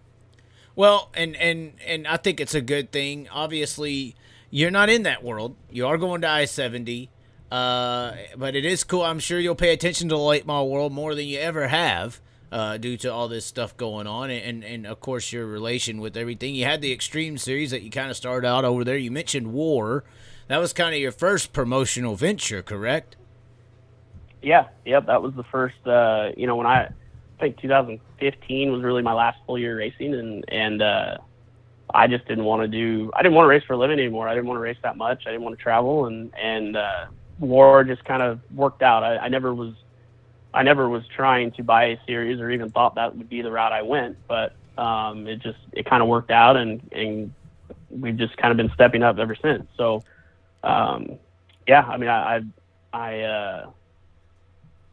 had a lot of fun with War. It was great for what we had at the time, and to jump up, and then really to do the Extreme Outlaw thing was pretty cool to me, because obviously that's the type of racing I grew up in, and that's what I'm passionate about. And I wish it could have gone a little differently. I think it was, for everything we had going on. The sprint car series is done. The midgets is continuing, but they did discontinue the sprint cars, correct? Right. Yeah, and I mean, I wish that didn't happen. I wish the sprint cars were going again. I think that was from all the conversations I had, that was the plan when we started it last year, was that 2023 would be a full season of both. I would say that I think the first year with both was successful for as much as we really put into it. We had to really split time with all my late model crew. Like, most of them came to the sprint car and midget races with me. We really split a lot of time, and I don't feel like there. And I mean, we knew it going in that it wasn't going to be like a full blown effort for the first year, and it was to kind of get our feet wet. And then 2023 would have been a full on season. And I wish that would have happened. I think that there was a lot of want and need for it. I think the teams really liked it and wanted it. They wanted more, and I think fans as well in racetracks. So it was a little disappointing that the way everything shook out with that, but it is cool to see that the midgets now have a full schedule. It's cool to have Toyota come on and be involved with them, and really put a good effort together to try and make a really strong midget series. So that part is cool. I wish things would have ended and gone a little differently with the whole extreme thing. What do you think about the situation where you're going from the late models to this track? What was the steps to even get to that? Did you already have it in your mind that this was kind of your last year doing the late model, and you was going to do something different at the end of the year, or is there just things that happened that at the end of the year that changed your mind and you just didn't want to do something different, or how did this all come about, going from the series director at the late models to now going to the I-70 Speedway? Going into I guess 2022, I mean, I had it in my head. I wasn't going to do the late models again. Like I said, at the time, I was doing the late models and all the extreme midget and sprint car stuff. So, I had a probably 80 race schedule for myself. But doing that, knowing I created more work for myself, but doing it kind of thinking that 2023 would end up just being extreme midgets and sprint cars, and I would leave the late models regardless. But I envisioned doing full-time, sprint car and midget stuff for 23. And that's kind of the path that it seems like we were all on. That's what we had talked about. But middle of the way through the year, there wasn't really any plans or any direction as far as what we were doing with that stuff. So I really didn't know. It was really up in the air. Tried to have some conversations about it. It just never really materialized to where there was any sort of plan. And then I was approached from I-70 about possibly doing the GM position there. And I put it off for a little bit, kind of trying to wait out the extreme deal and see where we were going to end up. I didn't want to just bail on it. But then it just kind of became more evident that the extreme thing was not, there wasn't going to be a decision made real soon. And I started hearing some rumors that the sprint car thing was going to go away. I was never told that directly, but I heard some rumors that might be happening. And in the meantime, I mean, the I-70 thing is sitting there, and it's a pretty good gig. I mean, it pays well. It's in kind of my wife's backyard as far as Central Missouri, Kansas City area. That's where WoO was from. Yeah, that's. I mean, we did WoO around there. We're in that area a lot, anyways, just visiting.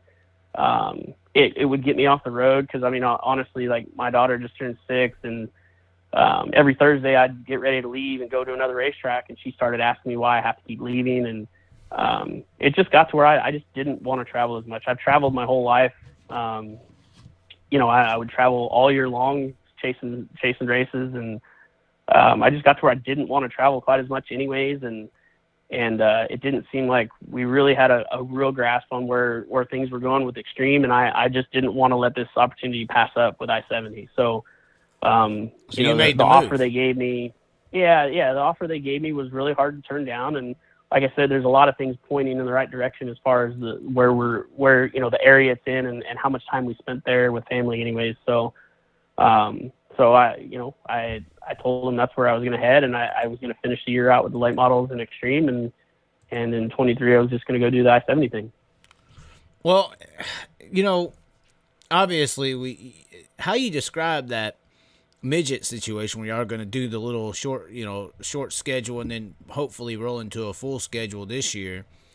And then, from the recent talks that I've had on how discombobulated communication is on the sprint car side of the World Racing Group, and then to hear how you as a series director really ain't getting no info. I mean, I know you ain't going to throw World Racing Group under the bus, but this is kind of why I feel like the High Limit series has even started and happening like it is. I mean, is it kind of disconnected over there in communication? I don't want to say nothing. Maybe you could just talk about why ain't High Limits at I-70 this year or something. We even got a commenter saying that. And is High Limit going to do what y'all were trying to do 12 races this year and then a full schedule next? Maybe that's why they're scared at World Racing Group over there. They took the Casey Shuman plan. Well, I think there's a lot going on at World Racing Group right now. I know in the past couple of years, sprint cars is their baby. They lose that baby, it's over. Well, and rightfully so. I mean, that the sprint cars is what has made World Racing Group what it is, and it's allowed them to do other things. So I mean, that's understandable. They've got a lot of stuff going on, and in the grand scheme of things, the extreme stuff is not real high on the list of priorities, and I get that. But I mean, I wish we had a little more communication. I wish we had a little bit more direction, at least a plan, and kind of know where we're headed. And but like I said, they got a lot going on. I think things happen how they're supposed to happen, and I think the I-70 thing was presented to me at the right time, and like I said, the traveling was getting to be tough anyway. So I think it worked out how it's supposed to, and hopefully the midget deal goes really well this year. And I know Tyler Bachman's taking care of that, and he's been a huge help to me on the late model side, and I think he'll do good things over there. So he's definitely loved over there in the pitting area, Yeah. So and then as far as the high limit thing, I mean, I get both sides of that. I understand the teams and stuff wanting to have an option to race for more money. I understand World Racing Group's point, and the reason the World of Outlaws is what it is today is because of how they've handled their business. And if you wanted to watch Steve Kinzer and Sammy Swindell race a sprint car, you had to go to World of Outlaw race, and that's what made it special, and that's what made it big, and that's what brought in sponsor dollars, and that's why they are the best of the best, and that's why they pay a great point fund. And so I mean, I see both sides of it. And it just depends. If the racer side of me, sees one side, and the business side and promoter side, sees another. So, well, you're the most seasoned opinion on this because you've got to see both sides, and really, there are probably positives and negatives to where the sprint car World of Outlaw deal, the structure they desire is, the leaders of the circus run the circus and the monkeys perform, whereas in the late model world, it's the monkeys are running the circus. If you know what I'm saying there. Like, there's probably positives and negatives to that. Yeah, for sure. And I mean, that the whole model of the way the sprint cars do things, I mean, that's been brought up on the late model side. And I think that would be one way. That's the biggest problem on the late models right now is you could have a race on a weekend, but who do you really know is coming? Like, who can you really promote?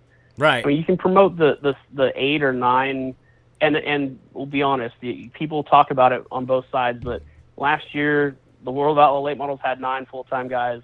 The Lucas Oil late models had 9 full-time guys. They both had 9. Everyone tries to say there was more with Lucas, it's just not true. They both had 9. So you can promote those 9, but there's another 9 or 15 guys that you never know who's going to show up. And big name guys at the time last year, right. Madden and Davenport, you didn't know where they were going.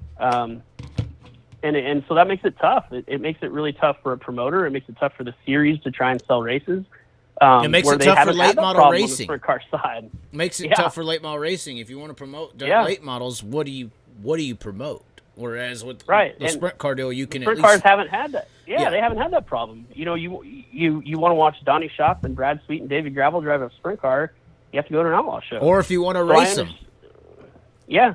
So I get both sides. I don't know what the solution is. Like, I feel like, allowing them some, like Brian did this year, we'll see how it works. I mean, I think it's a step. I feel like he didn't give up too much, but he gave up some to let those guys have a little bit of freedom. I mean, but I just would hate to see. I would hate to see things split up like it is in the late model side. The sprint cars have been so good for so long. It would just suck to have two series, and now all of a sudden you only get to see half of the good guys. That part would not be good.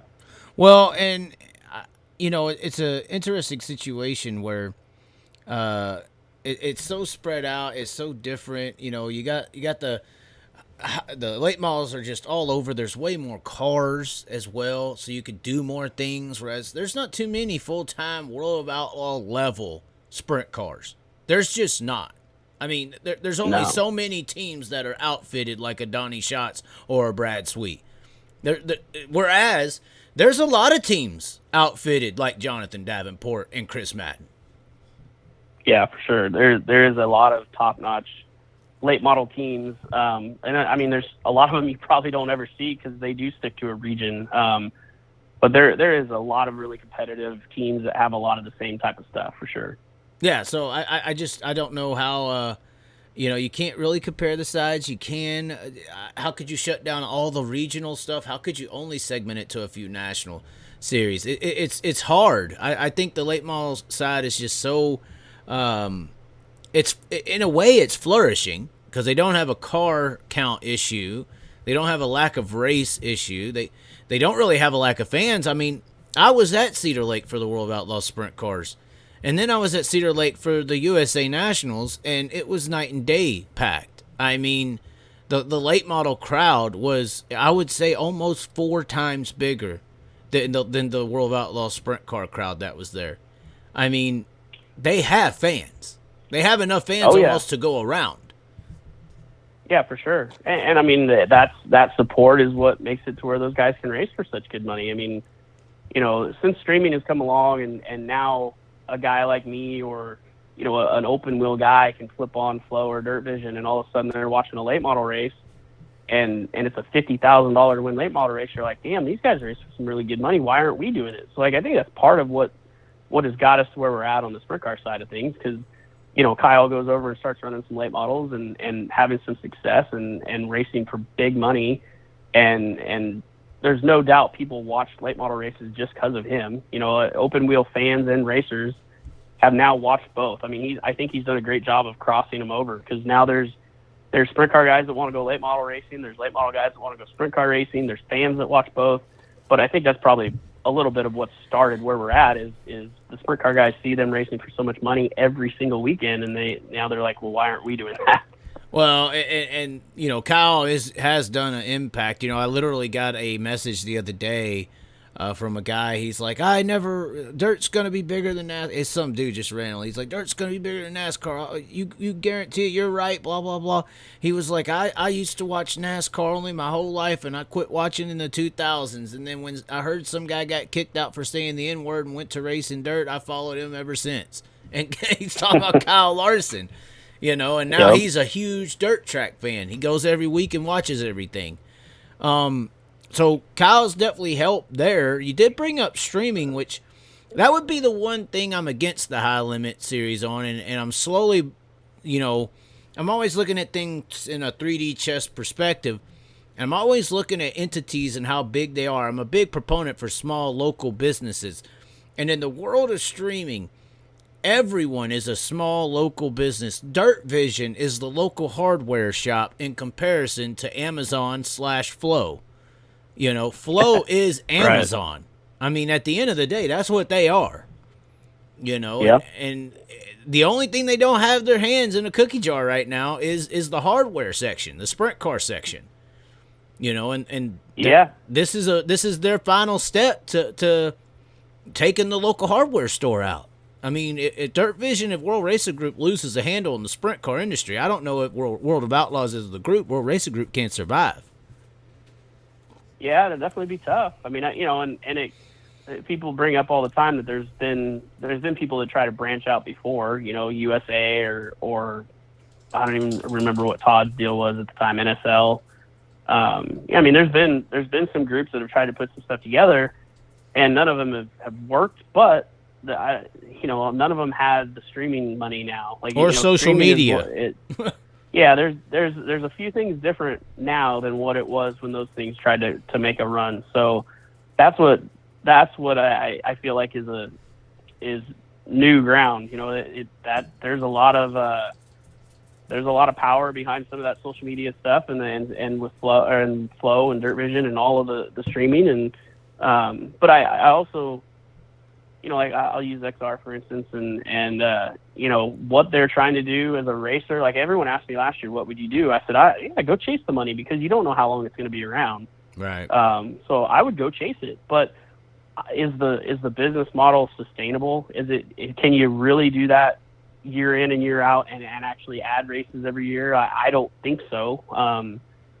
If it is, it is. But it kind of looks like maybe it isn't, because it's obviously a lot less of a schedule this year and not quite as much money out there. And I don't think that type of thing is sustainable. So who knows? We'll see. I mean, the sprint car thing, as a racer, it's like, cool. Yeah, we get to race for some more money on a Tuesday and Wednesday. Like that sounds like a great situation. And I understand WRG's side as far as wanting to keep things the way they were, because that's what's built to what it is. So we'll see. I mean, the 12 races on a Tuesday and Wednesday I don't think it's gonna make or break anybody one way or another. But it'd be interesting to see what would happen the following year. Like you said, does it end up being 20 or 25? Does Penske get involved? I mean, there's some big hitters out there that can instantly come into dirt track racing and take the industry over. If Elon Musk all of a sudden got a flavor for wanting to be a dirt track guy, he would come in with more money than these people have ever seen in their life. Elon Musk would donate $500,000 a week. Just to he spent $44 billion on a toy called Twitter. So exactly, that's what I mean. Like there's some he big can make entities. some stuff happen. Right, I'm just saying, there's some big entities. When you start pissing Kyle Larson off and some of these NASCAR guys, and they whisper to some big boys like Hendrick or Penske, you're messing with those type of guys who have the money to come in here and pay $100,000 to win and $10,000 to start. That's what every week. Yeah, they got that much money they need to get rid of by the end of the year for IRS purposes. They got to get rid of it. So I mean, it's a slippery slope. Sprint cars, obviously, they got their $1 million race now. Are you racing it? What's going on with you? You only got 10 races to attend at I-70. What is your schedule going to be in life? I know you're saying travel and all that, blah, blah, blah, blah, blah. Are you going to race some late models now, finally? Are you going to be at the Chili Bowl? Are you in the 32 car? Are you running the Eldora Million? I will definitely be at Chili Bowl. That's about as far out as my schedule is at the moment. I think I think right now I'm planning on possibly going down and I'm going to run the 360 races at Volusia for Landon Simon. I think we're going to take a couple cars down there and run some wing 360 stuff. Oh, king of 360s?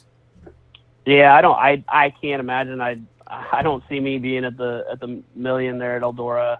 I mean, I don't have a ton of wing experience, and but who knows? I mean, it would be fun to go be a part of. I was part of the world, the Mopar Million there in 03 or 04 or whatever it was. I took a 360 there just to go be a part of it. So you never know. But I don't really have a ton of plans as far as the racing goes. I'll probably do a little bit here and there. I would still love to get in the late model. I mean, I was about to say. I mean, I'm a couple of conversations away from scheduling a hot lap potential race with the Boom Briggs 99 team. So you got to be close. I'm close to almost being out there. You got to be like that was. I was going to run Boom's car on practice night at Votto a couple years ago. He's up to have some fun. Yeah, he said, bring your stuff. You can run my car. I said, all right, let's do it. I said, I'll just run at the end of the night when you got all your shit sorted out. He went out in the first session, and something broke or whatever, but he backed in the fence on lap 1 of practice night. And so I didn't get to run it there. And then I had talked to Mark a little bit. We talked about if him and Brandon went and tested at Farmer City, that they would invite me to come over and play a little bit, and that just never materialized. So I would love to get in the late model. That's something that if I race, it's going to be something that I just want to go do because I want to go have some fun, and I'm excited to do. going to run a late model would be cool. Doing that wing 360 deal in Volusia would be something fun, just because I haven't done a whole lot of that. So I mean, it'll probably be some random stuff if I run it all. It'll just be some stuff I probably haven't done a lot of. I really want to run a wing cart in Knoxville. And I'm not even saying I want to run the nationals or anything, but I would love to be able to go run a wing sprint car around Knoxville. I've run a midget there. I've run a non-wing sprint car there. That's just one on my bucket list that I would love to be able to go do once. So it'll be stuff like that, stuff that I probably have not done or haven't done a lot of that I'll try and do here in 23. And then obviously I got to ask if you're going to run, in my opinion, the should be the most pinnacle race car in American motorsports on the dirt. Are you going to run any Silver Crown races? And what do you think of that class? I ask every single person that comes on, what do you think of Silver Crown? Because you look at historically, Silver Crown was like right up there with like IndyCar racing. When people talk about Mario Andretti, AJ Foyt running champ cars, I mean, that's because they were paying $30,000 to win in the 60s and 70s. That was big money. Yeah, I love the Silver Crown series. I hate that it took me as long as it did to get in one. I mean, I didn't run my first one until maybe 2015. It just, there wasn't a lot of opportunities, but I love those type of races. I love long races. I love the strategy part of it. I love having to know when to save some stuff and when not to. And I would love to get in one a little bit this year. It's just there's not a whole lot of opportunity to do it. Or a lot of open seats. But I would love to. And honestly, I thought we were close to getting a Silver Crown race there at I-70, and who knows? I still might just do one this year. Maybe we'll do one unsanctioned and throw a bunch of money out there and see if some guys want to come run a Silver Crown car around I-70. Yeah, I mean I'd like to see him get on shorter tracks. Could you imagine Silver Crown at like I-55? I would love to see it. I know people say it sounds crazy, but I think that would be a show. It would be interesting. I mean, those things are so big and they're heavy, big block and modifieds. They don't react as quick. Yeah. But it takes some skill to make them go around, like that as well. I mean, it's like hot lapping a Silver Crown car at Springfield or DuQuoin is probably the coolest thing I've ever done. Those things, tracks. It is. Oh, it's insane that you can just run down the back straightaway, and really, hot lap wise, you could almost run wide open. I mean, you can just barely crack the throttle and get in the corner and run around a mile wide open. That's pretty exciting. Was you scared? A little, especially the first time, because everything I've ever run is a quarter mile. So now all of a sudden I'm on a mile racetrack that I've never. I don't have a clue where to lift. I really don't know. When do you set the car? So, yeah, like I don't. So, you run down the back straightaway and you're on the floor for so long and you keep thinking, fuck, I need to lift, right? So those first couple of corners, it was like, trying to figure out how far to go. And, you're hauling ass. You're from a sprint car on a quarter mile like Putnamville to DuQuoin is a pretty big difference. Okay. Well, we've had you just for over an hour and 45 minutes. This wasn't planned, but it was good. Anything else the world needs to know? Is there anything else the world needs to know? Are you getting anything special for Christmas? Are you running Tulsa Shootout? I mean, what's going on? No shootout for me. I've been there, done that. That's maybe when I was 18, I would have been all about it, but that's a long week. It's the loud week. I'm not into the shootout stuff, but I'll definitely be at Chili Bowl. Other than that, just trying to get some things sorted out for I-70. We got a couple more events to announce here over the next week or so. And what's some big ones? What's some big ones you already got over there right now scheduled? So we have an all-star sprint car race that'll be in July. We're gonna have AMA flat track stuff there, which I think is gonna be really cool, just something different. Like I said, USMTS mods will be there, MLRA late models will be there. Really tried hard to get an outlaw show and couldn't get one. I actually had a high limit show done, sealed, signed, delivered, and then at the final hour that got changed. So that was. What do you mean? What happened there? They have 12 races. They're set on doing 12, and something came up to where it was probably a little more appealing to them, and we ended up being the odd man out. Which what did you get switched for? Lincoln or I think it was one out west. Oh, okay. So you was going to start the year with them? Well, no, we were going to be the final race of the season. Oh, so when Brad was talking about they did that to Larry because of the Outlaws not doing the swing, that was going to be an I-70 day. Yeah, and it is what it is. I understand the reasoning. I get it. I understand the business side of it. It sucks because it just put us kind of behind as far as, now that we've figured that out, everybody else is kind of booked up, or, it just makes it really hard to fill that date. So, well, I mean, XR might be interesting. Well, maybe if Barry's listening, tell him to give me a call. We can figure something out. But I don't know. We'll see. We've got some non-wing stuff. We really got a little bit of everything. We've got some non-wing. We've got some modifieds. One race that we're going to do that in May. It's called the Patriot Nationals. It's literally something I just wanted to do for all the local racers. B mods and stock cars and E mods, and just I wanted to give all of those guys an opportunity to race on a big stage for good money. I think B mods.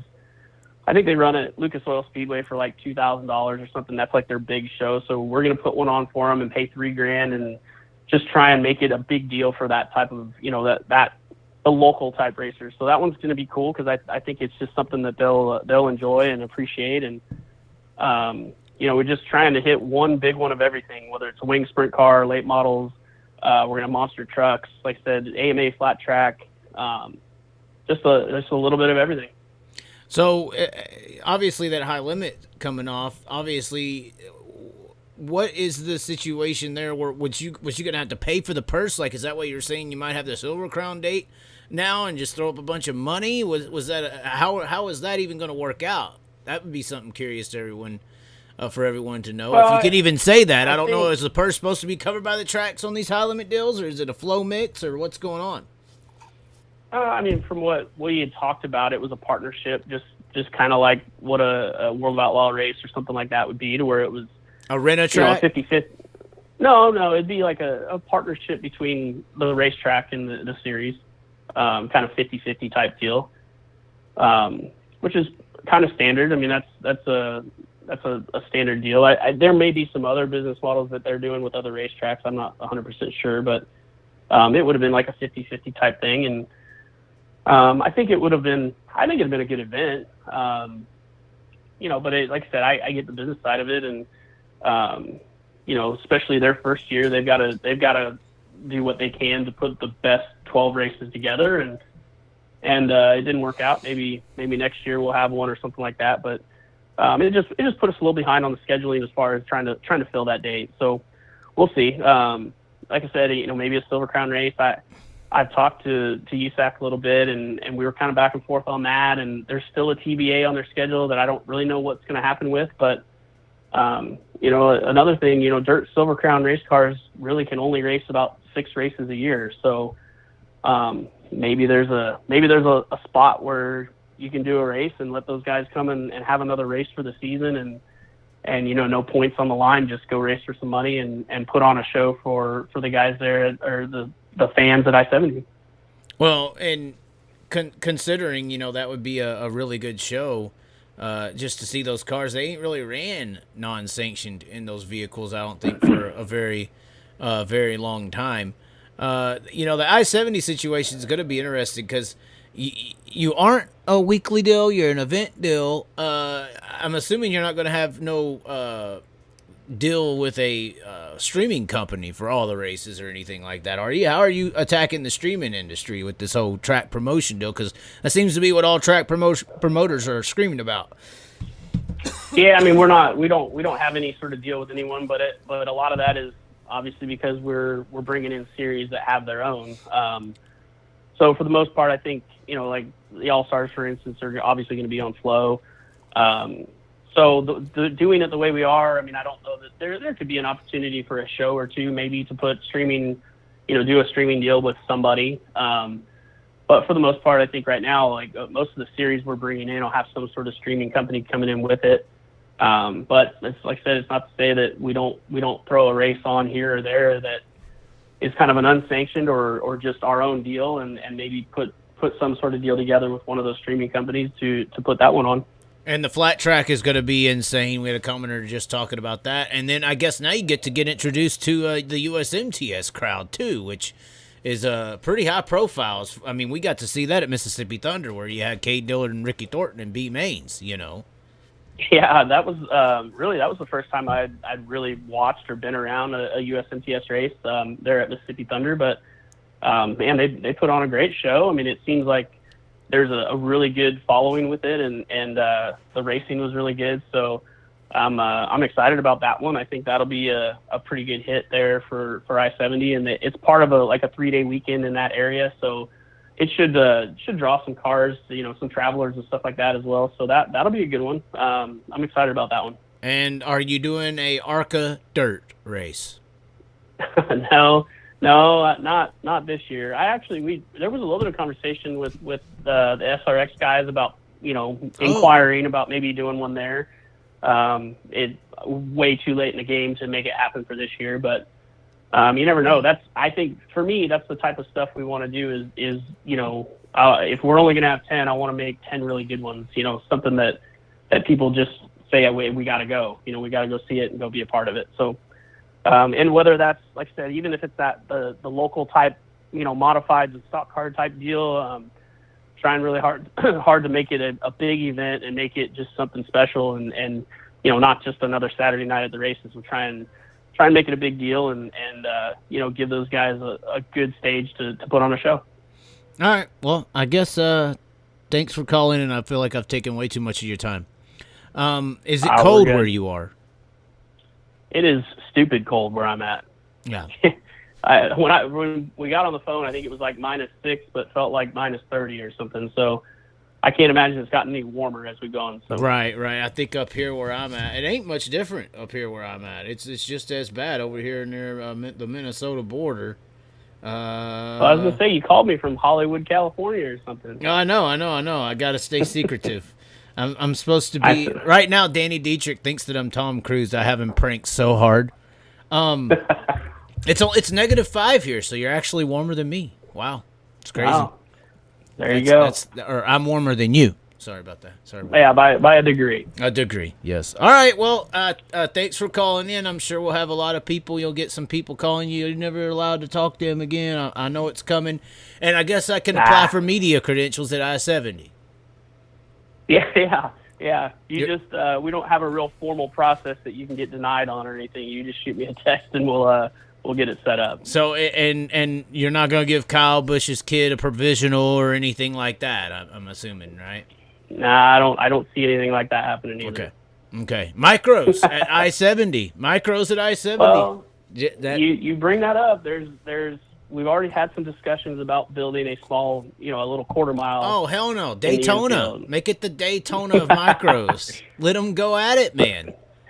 Oh, man. That would be interesting. Could you imagine 40? You could start 43 micros on that track and literally call it the Micro 500.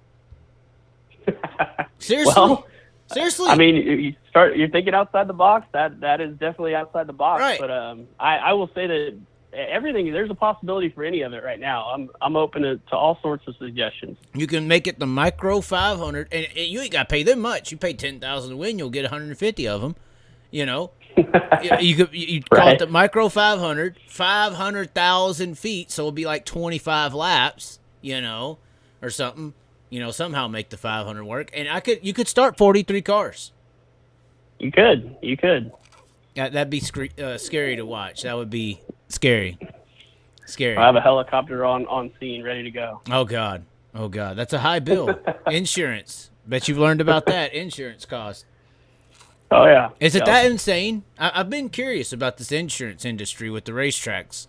What is it? It's not. I mean, it's not horrible. Insurance companies are the number one donors in super PACs for the political offices. By the way, insurance companies are right at the front. Well, I do believe. Oh, we can't talk. We can't tell the truth, ladies and gentlemen. Oh, I think we just got took out by Illuminati. Illuminati does not want us to talk about, or maybe his phone died. I was going to say Illuminati got us. We started talking about... Somebody did not want to... No, they didn't want us talking about insurance. Insurance companies run the world, man. They just drew the line right there. That is scary. You are in Indiana, right? I am, yep. I've seen some old pictures from Kokomo. Don't look too nice, you know. I mean, maybe that's what's happening. Maybe that's what's happening. Okay, I guess we don't need to talk about insurance and dirt track racing. Great. No, maybe that's next time. Okay. All right. Well, hopefully you enjoyed your time. All right, I did. We'll do it again someday. Merry Christmas, I guess. Correct. Yep. You too. It's a pagan holiday. I mean, is the Earth flat? I mean, I don't think so. Do you know? I mean, I am not a flat Earth believer, so. Okay. Should marijuana continuously be illegal? I don't think so. No. Okay. Curious opinion. I mean, USC, it's legal. Maybe this could be a part of the show where you just come up with 5 completely unrelated, non-racing related questions to ask your guest. Should marijuana be legal in racing? Well, now you add in racing. Should marijuana use be legal in racing as long as it's not under the influence? We allow it with alcohol. Okay. I was gonna say during the race, absolutely not. No. But the problem is you can't properly test because the problem is alcohol is and all these other forms of drugs are registered poisons to your system. So you get rid of them real quick. I mean, alcohol's in and out of your system so fast because it's not supposed to be in your body. Whereas marijuana, you know, or weed or hemp or whatever they call it nowadays, you know, it's been a food source and stuff, and the body like absorbs it. It goes into the fat cells and stuff, so it stays in your system because it's not recognized as a poison. So it's really hard to test. Yeah. No, I mean, it obviously is happening, so I'd say don't mess with it. As long as you're not doing it while you're going out and running a feature, that's fine. I'd rather have a stoned racer than a drunk one. I'm just saying. Yeah, I agree. I'm just saying. I'm not saying either one is good. I'm just saying. I think it's interesting. I think that's interesting. Are you do you want Hunter Biden's laptop to be exposed? Oh, yeah. Why not? What do you mean, why not? It's going to take down Epstein and everyone. The whole political system would crash. Well, maybe it needs to be rebuilt. Oh. Are you for anarchy? I wouldn't go that far. You think the political system needs a reset, though? I mean, I think there's a lot of shady shit that goes on. And that's from everybody. You're not going to get me to go lean one side or the other necessarily, but I think there's a lot of shady shit that goes on. I bet you the same bullshit we see happen in the racing world is the same bullshit that happens in the political world. That's what I think. The same politics, the same buddies, the same bullshit, the same cheating here and cheating there, you know, is what probably happens in the political class, you know. That's the only problem is they hover right there above the law, you know, and that's the issue. Yeah, I believe that. Yeah. Any more realistic topics? Mike Nichols in here. Is Warrior the best racing chassis out there? I know, I'm just playing. But anyway. All right, I guess we could let you go. Are you a football fan? I am, yes. Who is your team? I don't want to admit it, but I'm a Cardinals fan. Oh, I've my always God. been a Cardinal fan. Yeah, it's been a rough year. Have you migrated? I guess you said your wife was Missouri. I mean, picking the Chiefs would be way better for you. It would. I will watch the Chiefs. Like her and her family are fans, so I will watch them if they're on and the Cardinals aren't on. But I don't mind them. I think I like watching them. But I'm a Cardinals fan. I'm diehard. I put up with shitty seasons pretty much every year. Okay, but I still watch them. What do you care about outside of racing? What's a big passion of yours? Is it football, or is it what else is there? I mean, I'm definitely big into watching football. I'm a Cardinals fan. I'm a Phoenix Suns fan. I watch pretty much all of their games. So basketball. If the weather's okay. I like watching basketball. I won't watch just any random game, but I watch almost all of the Phoenix Suns games. Oh, nice. It's an interesting basketball year. My girlfriend's into basketball, so I've been watching and paying attention to it a lot. I mean, the West is definitely the tougher conference this year. A lot of people. And how about Jokic, or how you say that damn dude's name? Yeah, he's a badass. Dude, how do you He's get 24 rebounds? How does that happen? And it doesn't even look like he jumps. He just stands there flat-footed and grabs him out of the air. Right. He's pretty impressive. It's insane what that guy is doing. I mean, of course, you got Giannis. You know, you got to worry about him. And then the Nets dropped 91 in the first half the other day. Yeah. How does that happen? Against the Warriors. Against the Warriors. I don't know.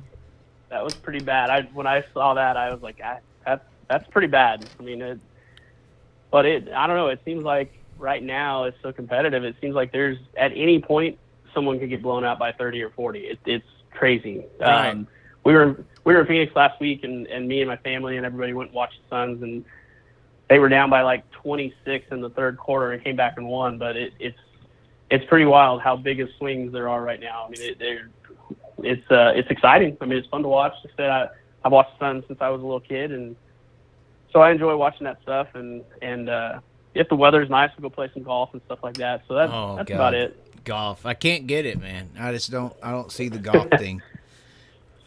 Yeah, it's definitely not an easy game for sure, and I probably took it way more serious when I was younger and it would get pissed off, and now I feel like that's one of the only times I can go out and just relax and just go screw around and play with some buddies and stuff and not have to think about racing drama for a little while. Well, basketball has its drama too. I think your biggest problem, I would say, is Booker. I don't think he's a clutch performer personally. No, I just don't see it, man. I feel a lot of when I watch him, I think, is this like Drake playing basketball? You know, I feel like he's out there for the glamour more so than the perform. I mean, he still puts up his numbers, but I like Ayton. I like Ayton. I mean, I think he's a beast. Ayton's a beast. Yeah, I think they're a player away from really being. I mean, obviously they went to the finals and should have won that 2 years ago, and I think they're one player away from really being a real legit title contender. So we'll see what happens here in the next few weeks and see if they can make a move, and hopefully they do and make a run, and it'll make it exciting for me to be able to watch. Is Tom Brady retiring? Man, I don't think so. I think he's too stubborn. Is he going to the Raiders? That's what everybody's saying. Yeah, I don't know about that either. I think he's down this road now. He basically said, I don't care. We're going to get a divorce. I'm going to keep playing football. Like, I don't see him just bailing now. So it'll be very interesting to see where he ends up. He could definitely end up somewhere different than Tampa next year. I mean, Kyler Murray's a hothead, man. He's pissing off Cliff Kingsbury. Kingsbury, he said he's having enough over there. He said he's done or whatever today. Yeah, I see that they got rid of the GM, or he took a leave of absence or whatever. So I kind of feel like old Cliff needs to take a leave of absence this year as well and start over on that side of things. He ain't really ever did nothing, personally. I ain't never seen him do anything. No. I know Sean Payton's out there looking at opportunities. It'd be awesome to get him. I don't know that we would, but I think he could get some things straightened out. All right. Okay. Well, we'll let you get the hell out of here. 2 hours have passed. All right. I killed 45 minutes talking basketball. It's horrible.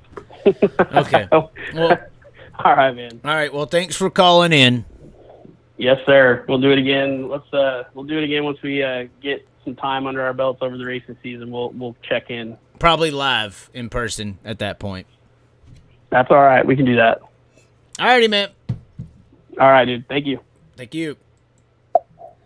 And that was Casey Shuman, ladies and gentlemen, calling in live here on the Chaz. I can't wait to take those 2 hours and get some little cutouts and pieces from that show. I want to get some out of the Tim McCready interview, but that one right there had some good moments in it. How about that? Losing the race. Sorry.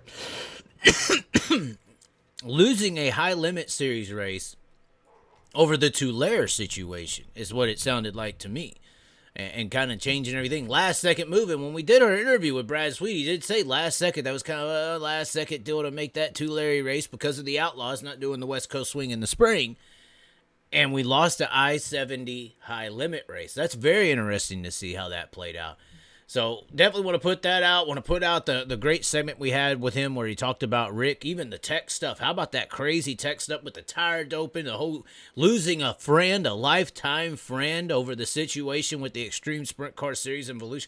Lots of things in this one that were really good. If you got the patience and the time, 2 hours. We're going to end it here very soon.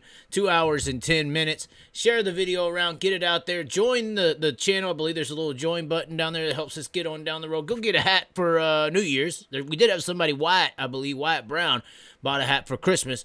But long live the Chaz. Links in the description. Also, don't forget that coming up, the Chaz may be racing. May be happening. Maybe. At least hot lapping. And we're going to be having that on camera. And also, beervet.com, they actually sent me some coffee here recently. And WHEELMAN, one of the new supporters of the show, jumping on. Loose Video, I know you see that one up there. Does some great GoPro videos over there in the PA racing scene area. Velox, Speed Shop. If you got you a supercar, go down there with David Gravel and race it with them. But anyways, I want to thank everybody for chatting along the way. I know we didn't get any super chats or anything like that. I don't believe we did, but we still enjoy the comments. I read a few of them that I could casually see as talking to Casey. We want to thank him a lot for joining us here today on Long Live the Chaz, and that was the greatest podcast on dirt. By the way, if you didn't know that, we have a playlist here on the YouTube channel called The Greatest Podcast on Dirt. I guess that's what they've been calling this, as a podcast. I just see it as me doing videos. My stuff, though, is exclusively on the YouTube channel. So if you want to see The Greatest Podcast on Dirt, Long Live the Chaz is where you gotta be. We'll catch you next time, ladies and gentlemen. Got a few people in mind lined up. We're looking at maybe getting some Justin Peck. Funny, we just ended on that weed topic. Justin Peck, Boom Briggs. We're also, talking about maybe running the car. We're talking to Bobby Pierce, Ricky Thor Jr., a couple other guys, possibly some victors or winners from the Tulsa shootout. I don't think I'm going to go down there and get thrown out of a building anyways. I don't know. Could change last second. I think I'm going to stay up here, do some videos, do some talks, do some interviews with some big car people. But anyways, ladies and gentlemen, thanks for tuning in. Be sure to like the video, comment if you haven't already, and subscribe. And we will catch you next time.